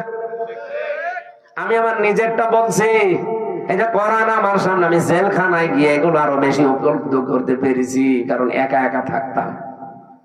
আমার বাবার নাম রিয়াজউদ্দিন, তার বাবার নাম জাহান আলী, তার বাবার নাম নমাজ আলী। এরপরে আমি আর চিনি না, সত্যি কথা বলছি, এরপরের পুরুষ আমি আর চিনি না। আর আমি নমাজ আলীকে দেখি নাই, আমি জাহান আলী পর্যন্ত দেখেছি।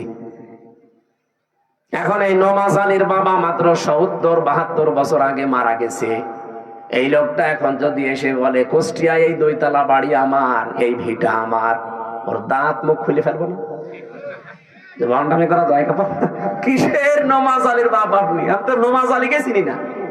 এক কথা বলছে না কেন? বলেন তো, আমার বাবা রিয়াজউদ্দিন, জাহান আলী, নমাজ আলী, তারপরে আমি চিনি না। আমি তাও ৩ পুরুষ পর্যন্ত বললাম। এ ভাইরে জিজ্ঞাসা করেন তো, ৩ পুরুষও পারবে না? খুব 2টা পারবে মনে হয়। তাহলে ওনার 3 পুরুষের আগে 4 নাম্বারটা যদি এখন এসে নাটোরে ওনার বাড়িতে বলে যে এটা তো আমার বাড়ি ছিল, আমি এখানে থাকতে চাই, কসম আল্লাহর যত বড় দাড়ি হোক ও বাড়ি উঠতে দেবে না। বলবো আপনার জায়গা না থাকলে মসজিদে থাকেন, সকালবেলা চলে যান।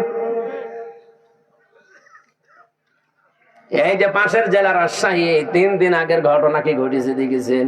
4টা ছেলে মেয়ে ডক্টর, অথচ ট্রেনের নিচে মাথা দিয়ে মরে গেল। 4টা ছেলে মেয়ে, 8 মাস আগে তার বউটা মারা গেছে। না, আমি শুধুমাত্র ওই ছেলে মেয়েকে দোষ দেই না, ওই বাবারও দোষ আছে। কারণ কোরআনে কারিমের যে নির্দেশগুলো ছিল সন্তান হওয়ার পরে 11টা, আপনি খালি জন্ম দিয়ে ছেড়ে দেবেন তা না। ওই 4টা ছেলে মেয়েকে যদিও কোরআনে বর্ণিত 11টা শিক্ষা দিত, যে বৌমা 2টার কারণে লোকটা আত্মহত্যা করলো, ওই রকম বউ ছেলেরা 14টা বাদ দিয়ে দিত। আমাদের জাতির পিতা হযরত ইব্রাহিম আলাইহিস সালাম তার সন্তান ইসমাইলকে বলেছিলেন যে তোমার ঘরের চৌকাঠটা পাল্টিয়ে ফেলো, তার মানে তোমার এই বর আচরণ ভালো না, এরে পাল্টিয়ে ফেলো। উনি কিন্তু বুঝে ফেলেছিলেন যে বাবার মনে দুঃখ দিয়েছে। এই জন্য এখানে একটা মাসলা বের হয়, আপনার বাবা যদি ইসলামী কোনো কারণে আপনার বউ বাদ দিয়ে দিতে বলে, বাবার কথা অনুযায়ী বউ বাদ দেওয়া যায়, কিন্তু 4 কারণে। আপনি বাবা ওই যে যৌতুকের টাকা পাইনি এই জন্য বাদ দিতে বলছে, ওই রকম বাবার কথা মানা যাবে না। এরকম বাবা আছে না, যে চাহিদা ছিল সে পর্যন্ত হয়তো পূরণ করতে পারেনি। এমনকি অনেকে এই যে বরযাত্রী নিয়ে যাওয়ার সময় ছেলের বাবা এই কথা বলে যে বিয়ায় আমি কিচ্ছু চাই না, শুধু 500 লোক খাওয়াবেন। আপনি কি ফকির নাকি? আর বরযাত্রী যাওয়ার এই সিস্টেমটা বন্ধ করা দরকার। এটা ইসলাম না, এটা হিন্দুদের কালচার। কোথায় পেয়েছেন এই সিস্টেম? বরযাত্রী ইসলামে আছে? ইসলামে আছে অলিমা। অলিমা ছেলের বাড়ি হয় না মেয়ের বাড়ি হয়? আর যে বরযাত্রী কোন বাড়ি? কোথায় পেয়েছেন? ঘন্টা মেয়েটা বাদ দেওয়া লাগবে আজকে। যারা এখানে আছেন মুসলমান, অন্তত অন্য ধর্মের লোক নেই, আজকে থেকে হিন্দুদের এই কালচার বাদ। কোন বাড়িতে কেউ বরযাত্রীর দাওয়াত দিলে যাবেন না। বলে না ও হারাম, আমি খাবো কোন কারণে? কারণ মেয়ের বাবা যদি মন থেকে আপনাকে কিছু না দেয়, যা নেবেন একটা পান নিলেও পানটাও হারাম। আর আপনি মরণের খাওয়া খান, যে 10 পিস করে গোস্ত খায়, তারপরও বলে না কিছুই হয়নি। তোর হবে কি করে? ও তো রাক্ষস। বরযাত্রী যাওয়া যাবে? গিয়েছেন কোনদিন? এটা বন্ধ করা লাগবে। অলিমা করবেন, অলিমা করা যায় যাচ্ছে। আমি এই কথাটা 3-4 বার বলতাম না, কারণ আমার ছেলে নেই, আমার 3টা মেয়ে, আমার আবার বাঁচা লাগবে না। যদিও ইসলামেও আছে, তারপরও আমার নিজেরও বাঁচা লাগবে ভাই।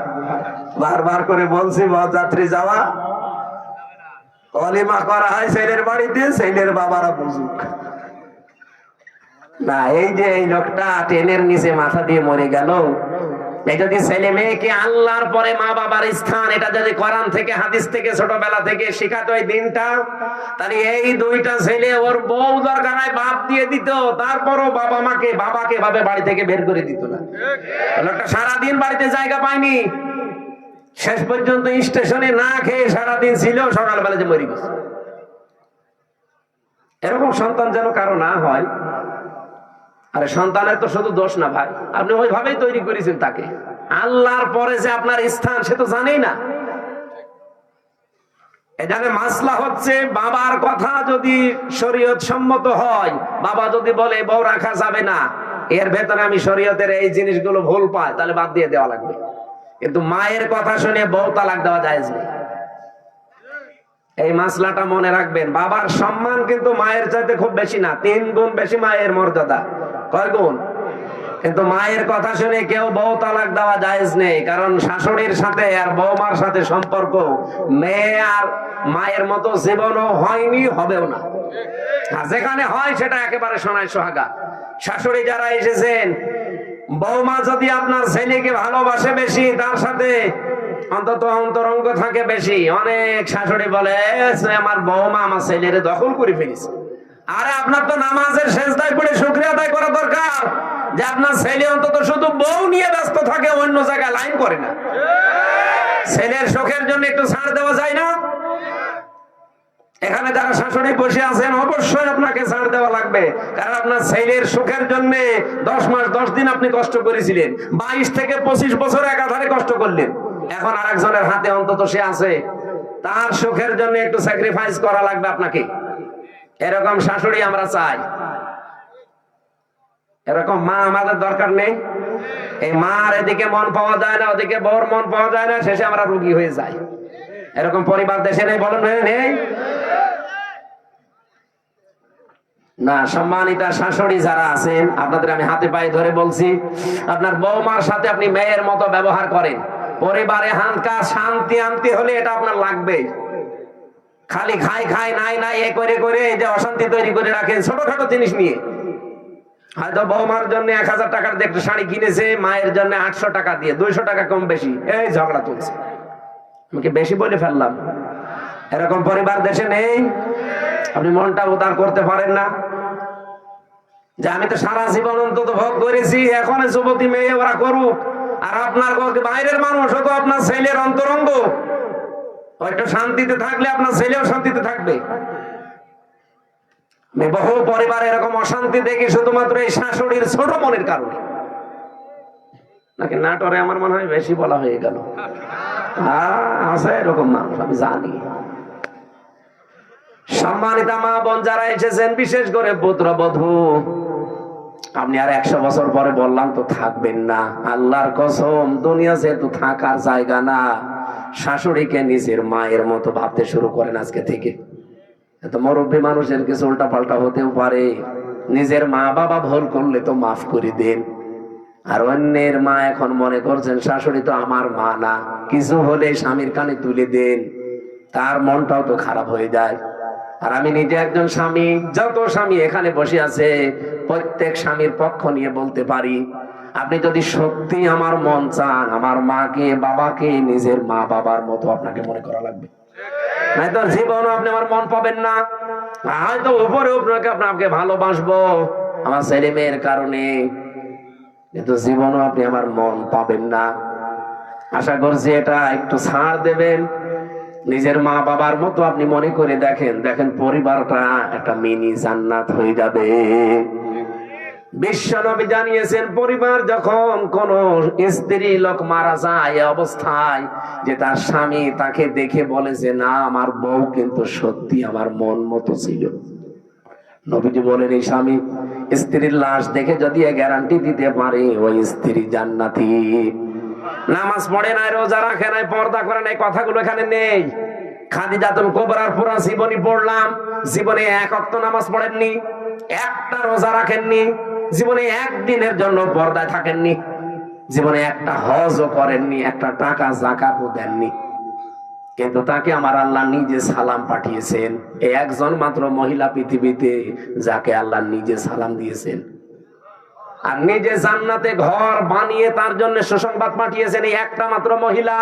অথচ জীবনে কোনোদিন নামাজে 1 ওয়াক্ত পড়েননি, একটা রোজা রাখেননি, জীবনে একদিনের জন্য পর্দায় ছিলেন না। কারণ কি? কারণ এগুলো সব নাজিল হয়েছিল তার ইন্তেকালের পরে। কথা বোঝেন? এই বিধানগুলো সব নাজিল হয়েছিল তার ইন্তেকালের পরে, এজন্য উনি করতে পারেননি। কিন্তু আল্লাহ তাকে সালাম দিয়েছেন এবং ঘর জান্নাতে বানিয়ে আলাদা তার জন্য পাঠিয়েছেন। এমন একটা ঘর খাদিজার জন্য আল্লাহ বানিয়ে রাখলেন যে ঘরের ভেতরে কোনো নয়েজ নেই, কোনো আওয়াজ নেই, গোলমাল মুক্ত। তার জীবনী পড়তে গিয়ে আমি ব্যাখ্যায় পেয়েছি এটা একটাই মাত্র কারণ। কি? একটাই মাত্র কারণ, হযরতে খাদিজাকে আল্লাহ জান্নাত দেওয়া, সালাম দেওয়া, যে জীবনে কোনোদিন তিনি স্বামীর মনে একদিনের জন্য দুঃখ দেয়নি। স্বামী যখন বাইরে থেকে আসতো, ঘরটা নয়েজ মুক্ত রাখতেন, আওয়াজ মুক্ত রাখতেন, একটা নির্মল শান্ত পরিবেশ তৈরি করে দিতেন ঘরটায়, মনে হচ্ছে বাইরে থেকে এসে জান্নাতে আছে। আল্লাহ এত খুশি হয়েছিলেন স্বামীর এই আচরণটায়, নিজে সালাম তো পাঠিয়েছেন, আবার জান্নাতে ওরকম একটা আলাদা ঘর বানিয়ে সুসংবাদ পর্যন্ত দিয়েছে। আমি নিজে স্বামী সহ যত স্বামী এখানে বসে আছি, আমি গ্যারান্টি দিয়ে বলতে পারি, একটা স্বামী এখন হাত তুলতে পারবেন যে জীবনে কোনোদিন একদিনের জন্য আমার স্ত্রী আমাকে একটা দুঃখ দেয়নি? হাত তোলেন তো। নেই।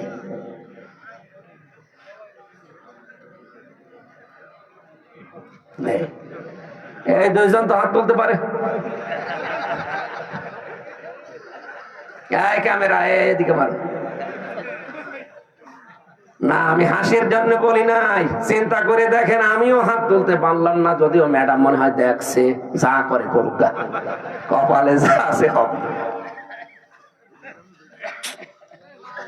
কি আশ্চর্য মেয়েরা, এই যে হাজার হাজার মহিলারা বসে আছে, ওরা মনে করে নামাজ পড়লে, রোজা রাখলে আর কালো বোরকা পড়লে আমি জান্নাতি। কে বলেছে আপনাকে? খাদিজা তো জীবনে এক ওয়াক্ত নামাজ পড়েনি, একটা রোজা রাখেনি, একটা দিনের জন্য পর্দা ছিল না। জীবনে কোনো দিন একটা দিনের জন্য, একবারের জন্য স্বামীর মনে তিনি দুঃখ দেয়নি। এরকম স্ত্রী তৈরি করা দরকার না? এখানে যারা বসে আছেন, আল্লাহ যেন খাদিজার মতো তৈরি করে দেন আপনাদের, বলেন আমিন। না, সিস্টেমটা যদি উল্টিয়ে ফেলি, ওরা যদি বলো হুজুর এটা একটু বলেন তো, এখানে এমন কোন স্বামী আছে কিনা যে জীবনে একদিনের জন্য স্ত্রীকে একটা দুঃখ দেয়নি? একটা প্রতিদিন 20টা করে দুঃখ দিচ্ছে। আমাদেরকে হযরতে আলীর মতো হওয়া লাগবে। আল্লাহ আমাদেরকে এই মানুষগুলোর জীবনে সামনে রেখেছেন কেন? শিক্ষা নেওয়ার জন্য। পরিবারটা জান্নাত হয়ে যাওয়ার কথা, অথচ 100টার প্রায় 99টা পরিবার এখন শান্তি নেই। সে আলেম বলেন, হুজুর বলেন আর জেনারেল বলেন, সবগুলো এখন অশান্তি, এই শুধু ছোট মনের কারণে। আমি দুনিয়ার একটা হিসাব দিচ্ছিলাম, আমি নিজের দাদার বাবাকে পর্যন্ত আর চিনতে পারছি না। 200 বছর পরে আমিও যদি কুষ্টিয়ায় আমার ওই বাড়িতে এসে বলি এই বাড়ি আমি বানিয়েছিলাম, আল্লাহর কসম 200 বছর পরে যারা ওখানে বাস করবে আমারে কুষ্টিয়ায় ঢুকতে দেবে না। দুনিয়া। আল্লাহ এর পরের অংশে দিয়েছেন, ওয়া ইন্নামা তুওয়াফাউনা উজুরাকুম ইয়াউমাল কিয়ামাহ। পৃথিবীর মানুষেরা বুঝে শুনে কাজ কারবার করবা, যা করো না কেন এইটা কিন্তু তোমারে দেওয়া হবে, যা করবা এইটাই তোমাকে দেওয়া হবে। ফামান যুহজিহা আনিন নার, এইটা বলার জন্য আমি এ পর্যন্ত আসলাম, ভালো করে শুনবেন। ফামান যুহজিহা আনিন নার ওয়া উদখিলাল জান্নাতা ফাকাদ ফাজ। এখানে আয়াতের 2টা তাফসীর হয়, আলেম যারা আছেন তাদেরকে বলছি ভালো করে মিলাবেন। প্রথম তাফসীর হচ্ছে, ওই লোকটার জীবন আসল সফল, যাকে আল্লাহ জাহান্নামের আগুন থেকে মাফ করে দিয়ে জান্নাতে দিয়ে দেবে, সে লোকটা সফল। আর একটা তাফসীর হচ্ছে, পৃথিবীর ময়দানে যতদিন সে বেঁচে আছে, জাহান্নামের কাজগুলো যখন আস্তে আস্তে ছেড়ে দিয়ে জান্নাতের কাজের দিকে আস্তে আস্তে এগিয়ে যেতে পারে, তখন সে যেন মনে করে আমি সফল হচ্ছি। আগে নামাজ পড়তো না, এখন ধরেছে, আগে সুদ খেতো, এখন ছেড়ে দিয়েছে। এরকম কাজ কারবার গুলো যখন আপনি জাহান্নামের কাজ একটা একটা করে ছেড়ে দিয়ে জান্নাতের কাজের দিকে এগিয়ে যেতে পারবেন, আপনি মনে করবেন আল্লাহ পাক আমাকে জীবন সফল করে দিচ্ছে। আপনি বলেন তো, হচ্ছে আপনার জীবনে এটা? না। আগে বিড়ি খেতেন না, এখন আর খান। আগে সুদ খেতেন না, এখন খান। এমনকি এখানেও আমার মনে হয় এমন এমন মানুষ বসে আছে, সুদের টাকা ছেড়ে দেয়, 1000 টাকা দিলে 100 টাকা বেশি দেয়। এরকম মানুষ টাকা ছেড়ে দিয়ে রেখেছে, সেই টাকা ওয়াজ শুনে যে তুলবে, এরকম মানুষ নেই। আমরা যে টাকা ছেড়ে দিয়ে এসেছে ও আর শেষ করে কালকে যে ওই টাকা তুলবে সুদের টাকা, নাকি এলাকা এখনো শুরু হয়নি? এটা কারা কারা সুদের টাকা ছেড়ে দেবেন হাত তোলেন তো। একশো তা দাঁড়িয়ে মানুষ। আপনি কয় টাকা ছেড়েছেন? না, যারা এগুলো ছেড়েছেন আপনি না খেয়ে মরে যান ভাই। সুদের টাকা খাওয়া আর মায়ের সাথে জেনা করা সমান। আরো জোরে বলেন নাউযুবিল্লাহি মিন যালিক। আল্লাহ আমাদের হেফাজত করুন, আমিন। আমাল হায়াতুদ দুনিয়া ইল্লা মাতাউল গুরুর। আল্লাহ বলেন পৃথিবীর এই জমিনটা পুরা জীবনটাই ধোঁকা, এটা পুরাটা খেল তামাশা, এটা প্রতারণা ছাড়া দুনিয়ার মানুষ কিচ্ছু না। এখনো টের পাচ্ছ না? আমি হামজা যদি এখনই এই অবস্থায় মরে যাই, আপনারা হয়তো খবর পাঠিয়ে দেবেন বাড়িতে যে হামজা মারা গেছে।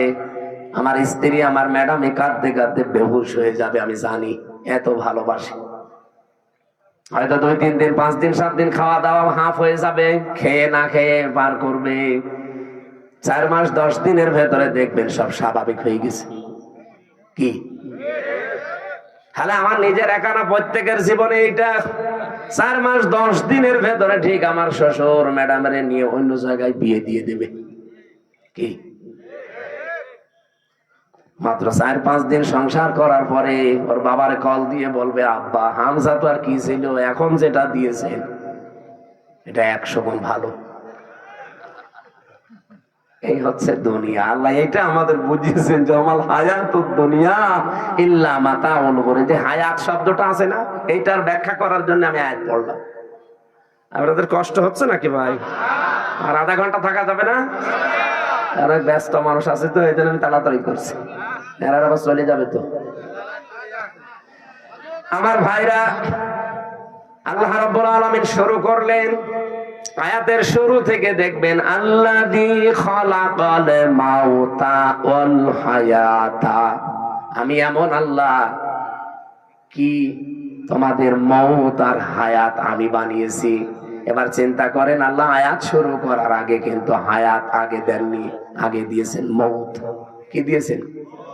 মুফাসসিররা তাফসীর করতে গিয়ে লিখেছেন, আল্লাহ পাক মানুষকে জানাতে চেয়েছেন, পৃথিবীর মানুষেরা পৃথিবীর যত উপরে ওঠো না কেন, এই কথা সব সময় মনে রাখবা যে আমার মরা লাগবে।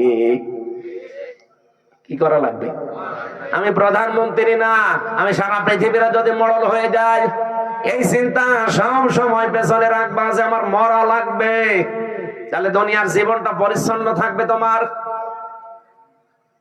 জানি মুহাম্মাদুর রাসূলুল্লাহ তাকে পর্যন্ত মরণ ছেড়েছে। তাকে কিন্তু অফার দিয়েছিল আজরাইল এসে যে যতদিন থাকতে চান আপনি থাকতে পারবেন দুনিয়ার হায়াতে, এরপরে যখন আপনার ইচ্ছা হবে তখন আপনাকে আমি নিয়ে যাব। নবীজি জিজ্ঞাসা করলেন, ভাই আজরাইল, যদি আমি সত্যি থাকতে চাই কতদিন? যতদিন ইচ্ছা পারবেন, তারপরে মরা লাগবে। কারণ কুল্লু নাফসিন যায়িকাতুল মাউত, এটা সবার জন্য। বিশ্ব নবী তখন ডাক দিয়ে বলেন, ফেরেশতা, মরা যদি লাগে তখন এই নশ্বর দুনিয়ায় আমি আর থাকতে চাই না, আমার মাবুদের কাছে আমারে নিয়ে চলো। হযরতে আজরাইল নিজে বর্ণনা করেন যে আমি শুধুমাত্র তার বুকের উপরে হাতটা রেখেছিলাম, বিশ্ব নবী মুহাম্মদুর রাসূলুল্লাহ চিৎকার দিয়ে বললেন, হাত সরাও। হাতটা সরিয়ে ফেলেছি। ফেরেশতা বলে, হুজুর, আমি আজ পর্যন্ত পৃথিবীতে কারো কাছে জান কবজের অনুমতি চাইনি, আজকেই প্রথম। আপনি হাত সরাতে বললেন, আমি কিন্তু জানি আল্লাহর পরে আপনার স্থান। এত আসানি এত সহজে দুনিয়ায় কাউকে আমি কবজ করি নাই, যত আসানি শুধু হাতটা রেখেছিলাম। নবীজি বলেন, আজরাইল, এটা যদি তোমার হাত রাখা হয়, মনে হচ্ছে উহুদ পাহাড় আমার বুকের উপরে রেখে দিয়েছে। আমি মুহাম্মদের শরীরে পৃথিবীর মানুষের তুলনায় 70 জন মানুষের শক্তি আমার শরীরে। এত শক্তি আল্লাহ আমার এই শরীরে দেওয়ার পরে তোমার হাত রাখলে যদি আমি হাত সরাতে বাধ্য করতে পারি, যে আমার আর সহ্য হয় না, উহুদ পাহাড় মনে হচ্ছে, আমার গুনাহগার উম্মত যারা দুর্বল, এদের কি আচরণ করবা? যত কষ্ট আছে দুনিয়াতে মরণের, সব আমার বুকের উপরে আজকে দাও। আমার এতিম উম্মত যারা আমার পরে দুনিয়ায় থাকবে এদের মরণে এত কষ্ট দিও না। হযরতে আজরাইল ওই দিন একটা গ্যারান্টি দিয়েছিলেন, নবী আপনি চিন্তা করবেন না, আপনার উম্মত যদি পৃথিবীতে কোরআনে কারীমের সূরা বাকারার 255 নাম্বার আয়াত যেটা আয়াতুল কুরসি, এখানে 10টা ক্ষমতার কথা আছে আল্লাহর। আমি এমনিতে এটা সূরা মুলক পড়ি নাই, মুলক মানে ক্ষমতা, মুলক মানে রাজত্ব, এখানে 10টা বিষয় আছে।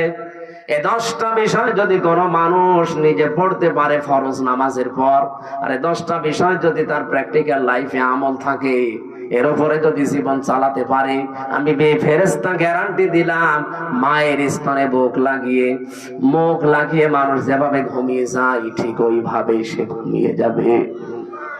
এরকম মরণ আমাদের দরকার নেই, বলেন? আয়াতুল কুরসিটার আমল চালাবেন আর আপনি দেখবেন এর ভেতরে কি আছে। আমার যদি আয়াতুল কুরসির আলোচনা আজকে থাকতো, এই 10টা বিষয়ের ক্ষমতার বিস্তারিত বর্ণনা বলতাম, শুধু হাদিসটা বললাম। ফরজ নামাজের পরে সালাম ফিরিয়েই পড়বেন আস্তাগফিরুল্লাহ, আস্তাগফিরুল্লাহ, আস্তাগফিরুল্লাহ 3 বার, আল্লাহু আকবার 3 বার, আল্লাহুম্মা আনতাস সালাম ওয়া মিনকাস সালাম এটা 1 বার, আর আয়াতুল কুরসি। কিছু না পড়লে এগুলো মাস্ট বি পড়বেনই। আর আস্তে আস্তে যদি এগুলো বুঝতে পারেন যে কি বলছেন, জীবনে যত বেশি সেট করতে পারবেন আপনার চলার প্র্যাকটিক্যাল লাইফে, জীবন চলার পথে, আপনি দেখবেন আপনার জীবন পরিচ্ছন্ন হতে আছে। ওই যে ফামানসু হুসিহানিন নার ওয়া উদখিলাল জান্নাতা ফাকাদ ফাজ, আপনাকে সফল আল্লাহ করে দেবে। আস্তে আস্তে জাহান্নামের কাজ আপনি ছেড়ে দেবেন, জান্নাতের কাজের দিকে আপনাকে ঠেলে ঠেলে আল্লাহ দিয়ে দেবে। আমরা এরকম একটা সুখের মরণ চাই। এরপরের শব্দ ছিল আল হায়াতা, আল্লাহ হায়াত বানিয়েছেন। হায়াত কয় প্রকার? পরা কোরআন শরীফ পড়ে আমি হায়াত পেয়েছি 5 প্রকার। প্রথম হায়াতে আমরা যেটা ছিলাম তার নাম আরওয়া, রুহের জগৎ, যেটা হযরতে আদম নবীর পৃষ্ঠদেশ থেকে আমাদের সবাইকে আল্লাহ একদিনে বের করেছেন। এজন্য পৃথিবীর প্রতিটি মানুষের হায়াত সমান। এখানে এই তথ্য জানেন না অনেকে। দুনিয়ায় যত মানুষের আগে এসেছে, যত মানুষ এখন আছে, কিয়ামত পর্যন্ত যারা আসবে সবার হায়াত সমান। এদিকে তাকান, সবার হায়াত সমান। আমি আপনাকে একেবারে শেষ পর্যন্ত মিলিয়ে দেব। আদম আলাইহিস সালামের পর থেকে দুনিয়ায় যারা এসেছে তারা 1000 বছর, 950 বছর এরকম হায়াত পেত, তারা ওই সময় থেকে চলে গেছে। এরপরে যারা আস্তে আস্তে সিরিয়ালে আসছে 150 বছর, 200 বছর, 50, 60 বছর পরে পরে চলে যায়, নতুন মানুষ আসে। এই যারা চলে গেল ওরা কোথায় যাচ্ছে?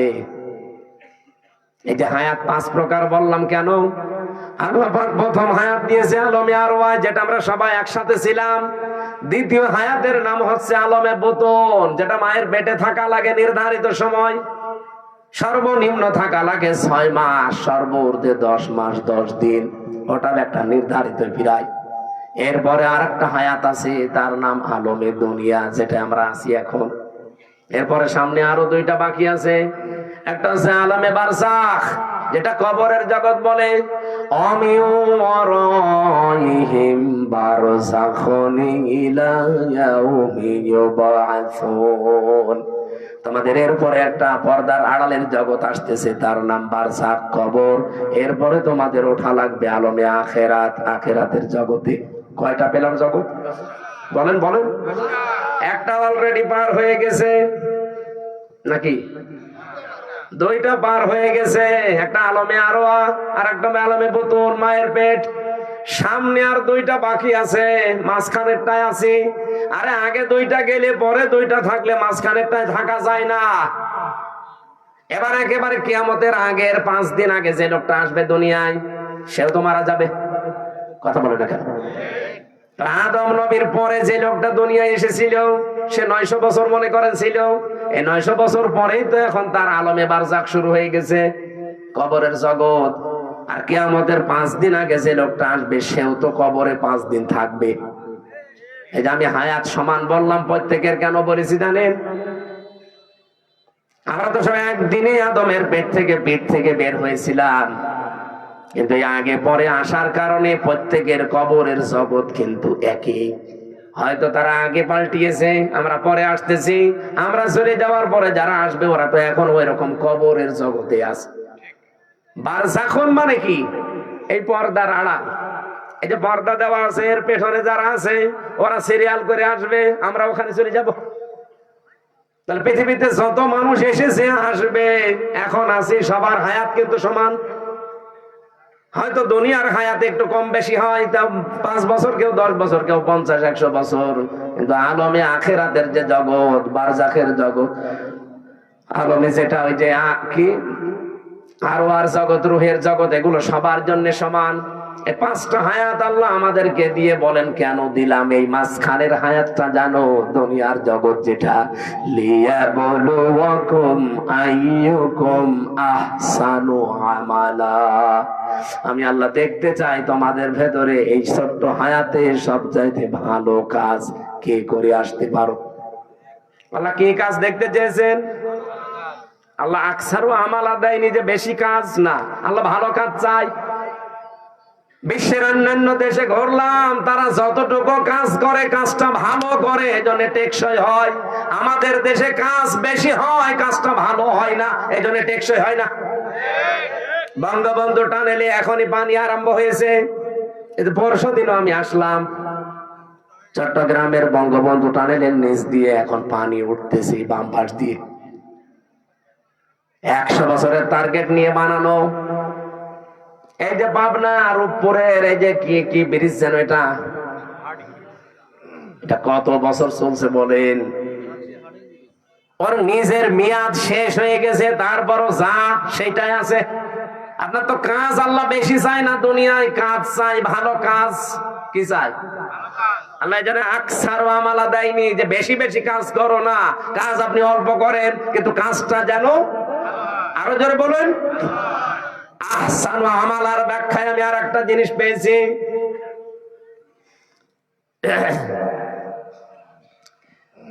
মরণের পরে যেহেতু একটা জিনিসের হিসাব আল্লাহ নিজে ধরবেন, তার নাম ওই যে মিজান। আমরা নাম শুনি যে মিজানের পাল্লায় আল্লাহ মাপ দিবেন। মিজানের পাল্লায় মাপবে না? কে মাপবে? আমল। বলেন বলেন, আমল মানে কাজ। কে বলেছে আমল মানে নাকি? নেকির আলাদা শব্দ আছে, আর সাওয়াবুন মানে নেকি, আর আমল মানে। কিয়ামতের ময়দানে তাহলে আমল মাপ দেবে।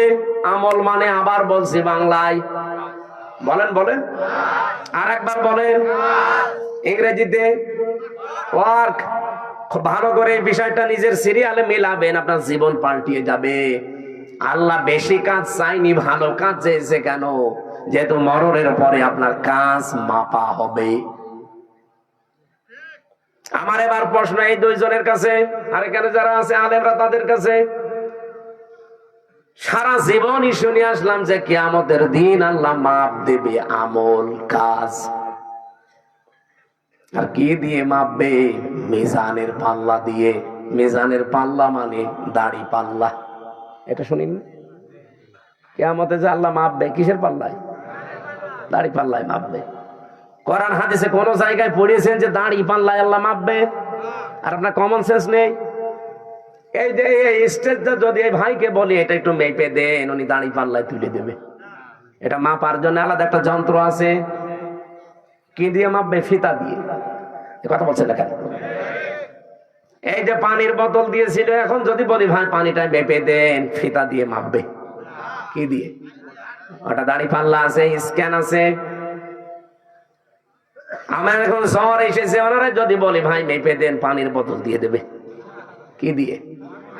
প্রত্যেকটা জিনিস দুনিয়াতে পরিমাপ করার যন্ত্র আছে। প্রতিটি জিনিস মাপ দেওয়ার আলাদা আলাদা যন্ত্র পাবেন, আর আলাদা আলাদা তাদের নামও আছে। এ পর্যন্ত বোঝেন কিনা? কিয়ামতের দিন যেহেতু আল্লাহ আমল মাপবে আমরা সবাই জানি, আর আমল মাপে দাড়ি পাল্লা দিয়ে যে 5 কেজি কাজ, কাজ কোনোদিন 5 কেজি হয়? তাহলে কি মাপবে? যেহেতু আমল আল্লাহ মাপ দেবে, এটা দাড়ি পাল্লা দিয়ে কেউ আমল মাপে না, কোনো পাগলও মাপে না। আমল বা কাজ, ওয়ার্ক, এটা মাপতে হয়, পরিমাপ করার আলাদা যন্ত্র আছে, তার নাম গুরুত্ব। কাজ মাপতে হয় গুরুত্বের ভিত্তিতে। আপনি কি নতুন শুনছেন? জীবনে কোনোদিন তাফসীর পড়েননি নাকি এইভাবে পড়েননি? কিয়ামতের দিন আল্লাহ মাপ দেবে, আমরা সারা জীবন শুনে আসছি আমল, আর মাপ দেবে কিসে? মিজানের পাল্লায়। মিজান মানে যত তাফসীর আছে, যত অভিধান আছে আরবি পৃথিবীতে যত আছে নিয়ে আসেন, কোন জায়গায় মিজান মানে দাড়ি পাল্লা লিখা আছে? আছে। মিজান মানে মানদণ্ড, মিজান মানে ন্যায় বিচারের প্রতীক। এই জন্য হাইকোর্টে দেখেন সরকার একটা দাড়ি পাল্লা টাঙিয়ে রেখেছে, দেখেননি? হাইকোর্টে গিয়েছেন কোনোদিন? দাড়ি পাল্লা টাঙানো আছে। দাড়ি পাল্লা মানে কি? জামাত ইসলামের দাড়ি পাল্লা না। সরকার দেশের মানুষকে বোঝাতে চায় যে বাংলাদেশের কোন জায়গায় যদি ন্যায় বিচার না পাও, এই হাইকোর্টে আসলে ন্যায় বিচার পাবে। এই দেখো তার প্রতীক, দাড়ি পাল্লা দিয়ে দুই দিকে পাল্লা, একটাকে একদিকে ঝোলা আছে, সমান্তরাল করা, একেবারে সমান সমান। এখানে এসে ন্যায় বিচার পাবা, এটা ন্যায় বিচারের প্রতীক। কোরআনে কারিমে আল্লাহ এরকম একটা আয়াত দিয়েছেন সূরা হাদীদের 25 নম্বর আয়াত, লাকাদ আরসালনা রুসুলানা বিল বাজ্জিনাত ওয়া আনসালনা মাআহুমুল কিতাবা ওয়াল মিজান লিয়াকুমান নাসু বিল কিসতি। এখানে তিনটা বিষয় আছে। অবশ্যই আমি দুনিয়াতে রাসূল পাঠিয়েছি, এক নম্বরে। দুই নম্বরে তাদের সাথে মিজান দিয়েছি। মিজান মানে মানদণ্ড, ন্যায় বিচার করার জন্য মানুষের ভেতরে মানদণ্ড কি হবে সেটা আমি দিয়েছি, তার নাম কি? তাহলে এখানে মিজান মানে মানদণ্ড, ন্যায় বিচারের একটা পথিকের নাম মিজান। আর আমরা সবাই এখন জানলাম, যারা শিক্ষিত মানুষ জিজ্ঞাসা করে দেখেন, প্রত্যেকেই বলবে কাজ মাপতে হয়, আমল মাপতে হয়, এটা দাড়ি পাল্লা দিয়ে না, এটা মাপতে হয় গুরুত্বের ভিত্তিতে। আপনি কাজটা গুরুত্বপূর্ণ কিনা সেইটা আল্লাহ দেখবে। এখানে গুরুত্বপূর্ণ কি কাজ বলেন? এই যে স্টেজের গুরুত্বপূর্ণ হচ্ছে খুঁটি আর সামিয়ানা। এই খুঁটি আর সামিয়ানা যদি না থাকে, গুরুত্বপূর্ণ এই দুইটা, এই স্টেজের কোনো দাম আছে? আর কেউ স্টেজ বলবে? কিন্তু গুরুত্বহীন অনেক জিনিস এখানে আছে। কি? এই যে এখানে যে রেহালটা আছে, এটা যদি না থাকে কেউ স্টেজ বলবে না। এই যে মাইকটা আছে, এই টেবিলটা আছে, এখানে যে সামিয়ানা দিয়ে রেখেছেন সুন্দর করে, যে লাল কার্পেট, এগুলো যদি না থাকে, ফুল দিয়েছেন, লাইট দিয়েছেন, বলেন তো এগুলো গুরুত্বপূর্ণ না গুরুত্বহীন? এত সহজ করে বাংলা ভাষায় বোঝানোর পরও যদি না বুঝছে, আমার মনে হয় আপনাদের কোরআন শরীফ বুখারী শরীফ দেওয়ার হবে না, এখন বাকারি শরীফ লাগবে।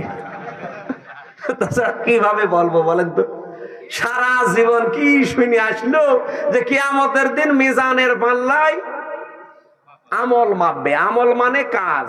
এই কেজি, এইদিকে 5 কেজি গোনা তুলে দেবে, এইদিকে 6 কেজি নেকি তুলে দেবে, একদিকে ভার হয়ে যাবে, জান্নাতে চলে যাবে। আরে ভাই, আমল কাজ মাপে মানুষ দাড়ি পাল্লা দিয়ে? কোন পাগলে বিশ্বাস করবে?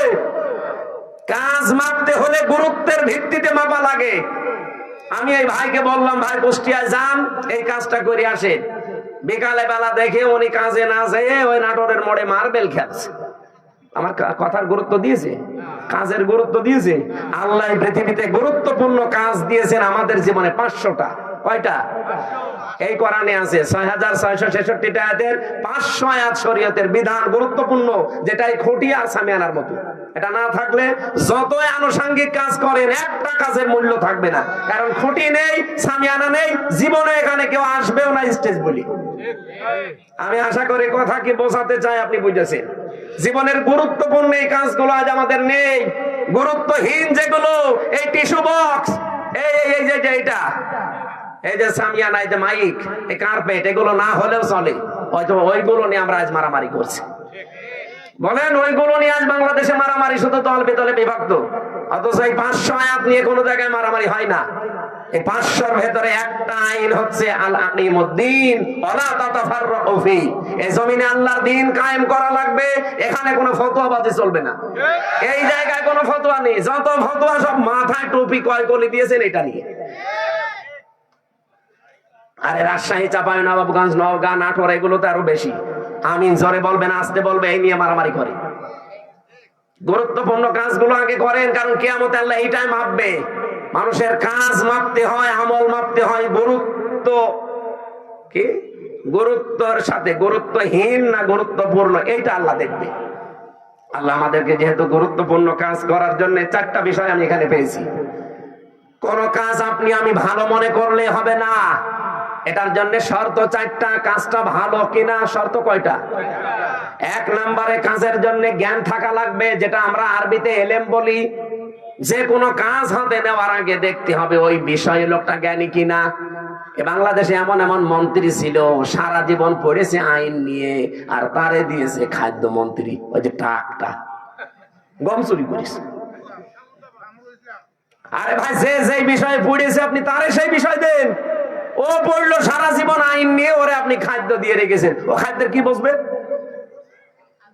আমার কথা কি রাগ হচ্ছে? 2 নম্বরে নিয়ত থাকা লাগবে। এটা দুনিয়ার লোক দেখানোর জন্য আপনার হলে হবে না, এটা হওয়া লাগবে কার জন্য?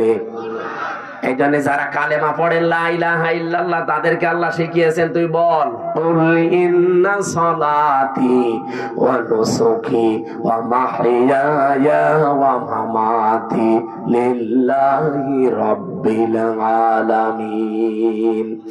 সূরা আনআম 8 নম্বর পারা 9 নম্বর পৃষ্ঠা 9 নম্বর লাইনের 163 নম্বর আয়াতে আছে তাফসীরে ফি জিলালিল কোরআন। আল্লাহ বলেন, নবী আপনি বলেন আমার নামাজ, আমার কোরবানি, আমার বেঁচে থাকা, আমার মরে যাওয়া দুনিয়ার কারো জন্য না, সব আমি আল্লাহর জন্য করি। নিয়তটা পাকাপাকি করা লাগবে, লোক দেখানোর জন্য করলে হবে না ভালো কাজ। 3 নম্বরে ধৈর্য লাগবে। কি লাগবে? আর এখন মুসলমানদের সবচাইতে বড় সম্পদ এখন পৃথিবীতে এইটা, ধৈর্য ধারণ করা লাগবে। বাংলাদেশে অনেক ষড়যন্ত্র চলছে বিভিন্ন কায়দায়, ধৈর্য ছাড়া এখন আর উপায় নেই। আমি ষড়যন্ত্রের নামগুলো বলতে পারলাম না। 4 নম্বরে ইখলাস লাগবে। কি লাগবে? যতগুলো তথ্য এখানে আমি লিখেছি, এটা যদি একটা একটা করে সিরিয়াল করে বলতে যায়, এখন তো 11:30, এত রাত পর্যন্ত কথা বলা ঠিক না। আর কিছুক্ষণ পরে তাহাজ্জুদের নামাজ, ফজরের নামাজ। জেলে বসে যে কিছু নোট করেছিলাম, বাইরে এসে করেছি, সেগুলো দিয়ে মেয়েদের এই যে সাংসারিক জীবনে অশান্তি কেন, দাম্পত্য জীবনের কলহ এবং তার সমাধান কি করে করা লাগে আমি লিখেছিলাম। ওইটা কোথায় পাওয়া যায় জানি না, ওই গাড়িতে আছে মাদ্রাসায়। আপনারা যাওয়ার সময় মেয়ের জন্য বর জন্য নিয়ে পড়াবেন। পড়াটা 120 পৃষ্ঠা লিখেছি। আমার মনে হয় পড়াটা যদি মেয়ে, বউ, শাশুড়ি এগুলো পড়ে, পরিবারের শান্তি আসবে। ওই সিরিয়াল বসে বসে না দেখে বইটা পড়াবেন। ওই মাদ্রাসায় আছে। আমি আয়াতটা আজ পর্যন্ত রাখছি, কারণ এখন ব্যাখ্যা করতে গেলে আমার গলা বসে যাচ্ছে। এরপরে কালকের অনুষ্ঠান অনেক দূরে, এরপরে বাড়িতে একটু সময় দেওয়া লাগবে। অনেকদিন বাইরে আছি, আজকের মতো মাপছি, শেষ করে নিলাম। আর এনারা সব ব্যস্ত মানুষ, আমি আবার আসবো ইনশাল্লাহ। এই মাদ্রাসার দিকে একটু খেয়াল করা দরকার। মাহতামিম সাহেব আমার একটা কথা বলছিল যে এই জমিটা নেওয়ার জন্য 36 লাখ টাকা লাগবে। এই রকমের 2 টাকা 5 টাকা তোলার তো কাজ না।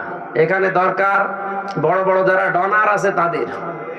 বাংলাদেশে এই যে আমি আকিস গ্রুপের নাম বললাম, রংধনু গ্রুপের নাম আছে, এইরকম যারা মানে মালওয়ালা মানুষ আছে, এদেরকে একটু বলা দরকার। আমি যাতে 3 বছর জেলে না থাকতাম, আমি অনেক জায়গায় হাত দিয়েছিলাম, এগুলো করতে পারতাম, কিন্তু আমার তো সব নষ্ট করে দিয়েছে।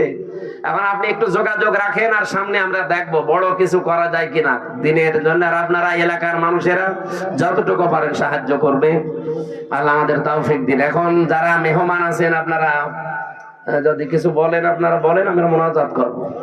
আল্লাহুম্মা আমিন। ও প্রশ্ন কই?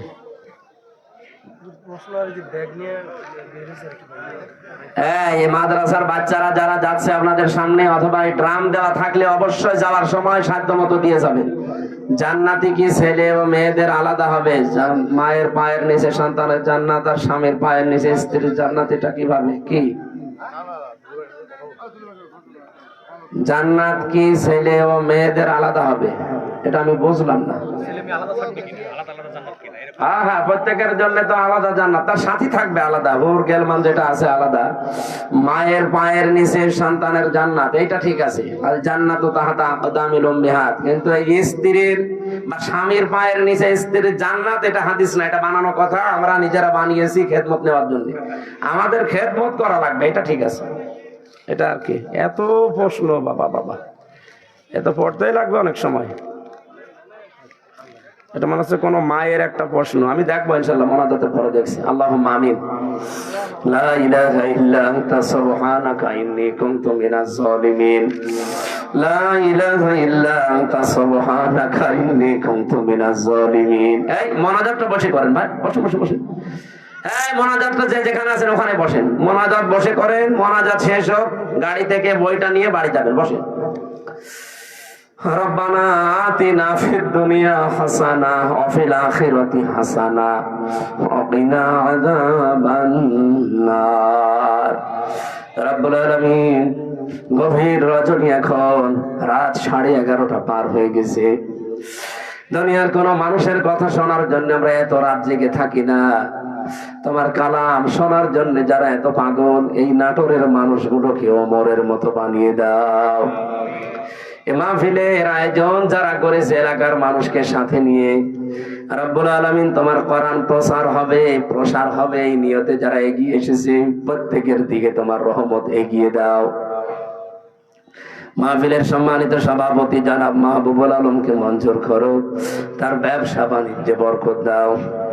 আমাদের প্রধান অতিথি সাবেক মন্ত্রী অ্যাডভোকেট রুহুল কুদ্দুস তালুকদার দুলু ভাই অসুস্থ, আসতে পারেন নাই, কিছুক্ষণ আগে দোয়া চেয়েছে, আল্লাহ তুমি শেফায়ে কামেলা আজেলা নসিব করো।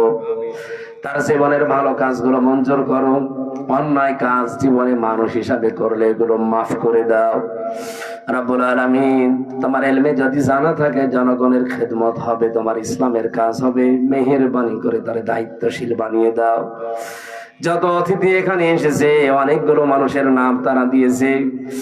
যে ভাই এখানে এসেছে, রহিম নওয়াজ ভাই, আসাদুজ্জামান আসাদ ভাই, জিলুর রহমান, মোস্তাফিজুর রহমান, সাইফুল ইসলাম, মাহতাব আলী সহ এলাকার গণ্যমান্য যারা এসেছে প্রত্যেকটি মানুষকে তুমি আবু বকরের মতো বানিয়ে দাও। সম্মানিতা মা বোনদেরকে তুমি খাদিজাতুল কুবরার মতো তৈরি করে দাও।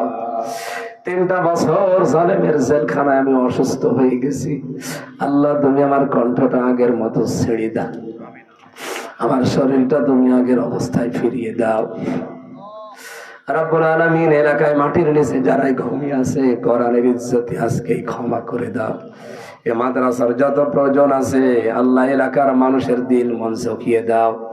এমন বান্দা তুমি রেডি করে দাও যাদের টাকা ব্যাংকে ছাতা পড়ে যাচ্ছে, কাজ হয় না, ওই টাকাগুলো দিন প্রচারে, দিন শিক্ষায় কাজে লাগাও। আগামীর দেশ তুমি কোরআন দিয়ে চালানোর তৌফিক দিও। যারা দায়িত্বে আসবে এই মানুষগুলোকে সততা দান করো। রব্বুল আলামিন, দোয়া চেয়েছে আজকে আমার অপু ভাই তারেক জিয়া সাহেবের জন্য, বেগম জিয়ার জন্য, আল্লাহ তাদের জীবনকেও তুমি মাফ করে দাও, তাদেরকে শেফায়ে কামেলা আজেলা নসিব করো। আমার অপু ভাই, গিয়াসউদ্দিন মামুন ভাই সহ আমার জেলখানার যত ভাই দোয়া চেয়েছে আজকে আসার সময়, প্রত্যেকের জীবনের নেক মাকসাদ পূরণ করে দাও। বারাকাল্লাহু লানা ওয়া লাকুম ফিল কোরআনিল আযীম। মরণ আসলেই যেন জীবনের শেষ কথা এটা আমাদের মুখে জারি হয়ে যায়, লা ইলাহা ইল্লাল্লাহু মুহাম্মাদুর রাসূলুল্লাহ। আসসালামু আলাইকুম। বইটা যাওয়ার সময় গাড়ি থেকে নিয়ে যান। এলাকায় যেহেতু মাদ্রাসা আপনারা বানিয়েছেন, মাদ্রাসার যিনি বড় হুজুর আছেন আমার সাথে কথা বলছেন।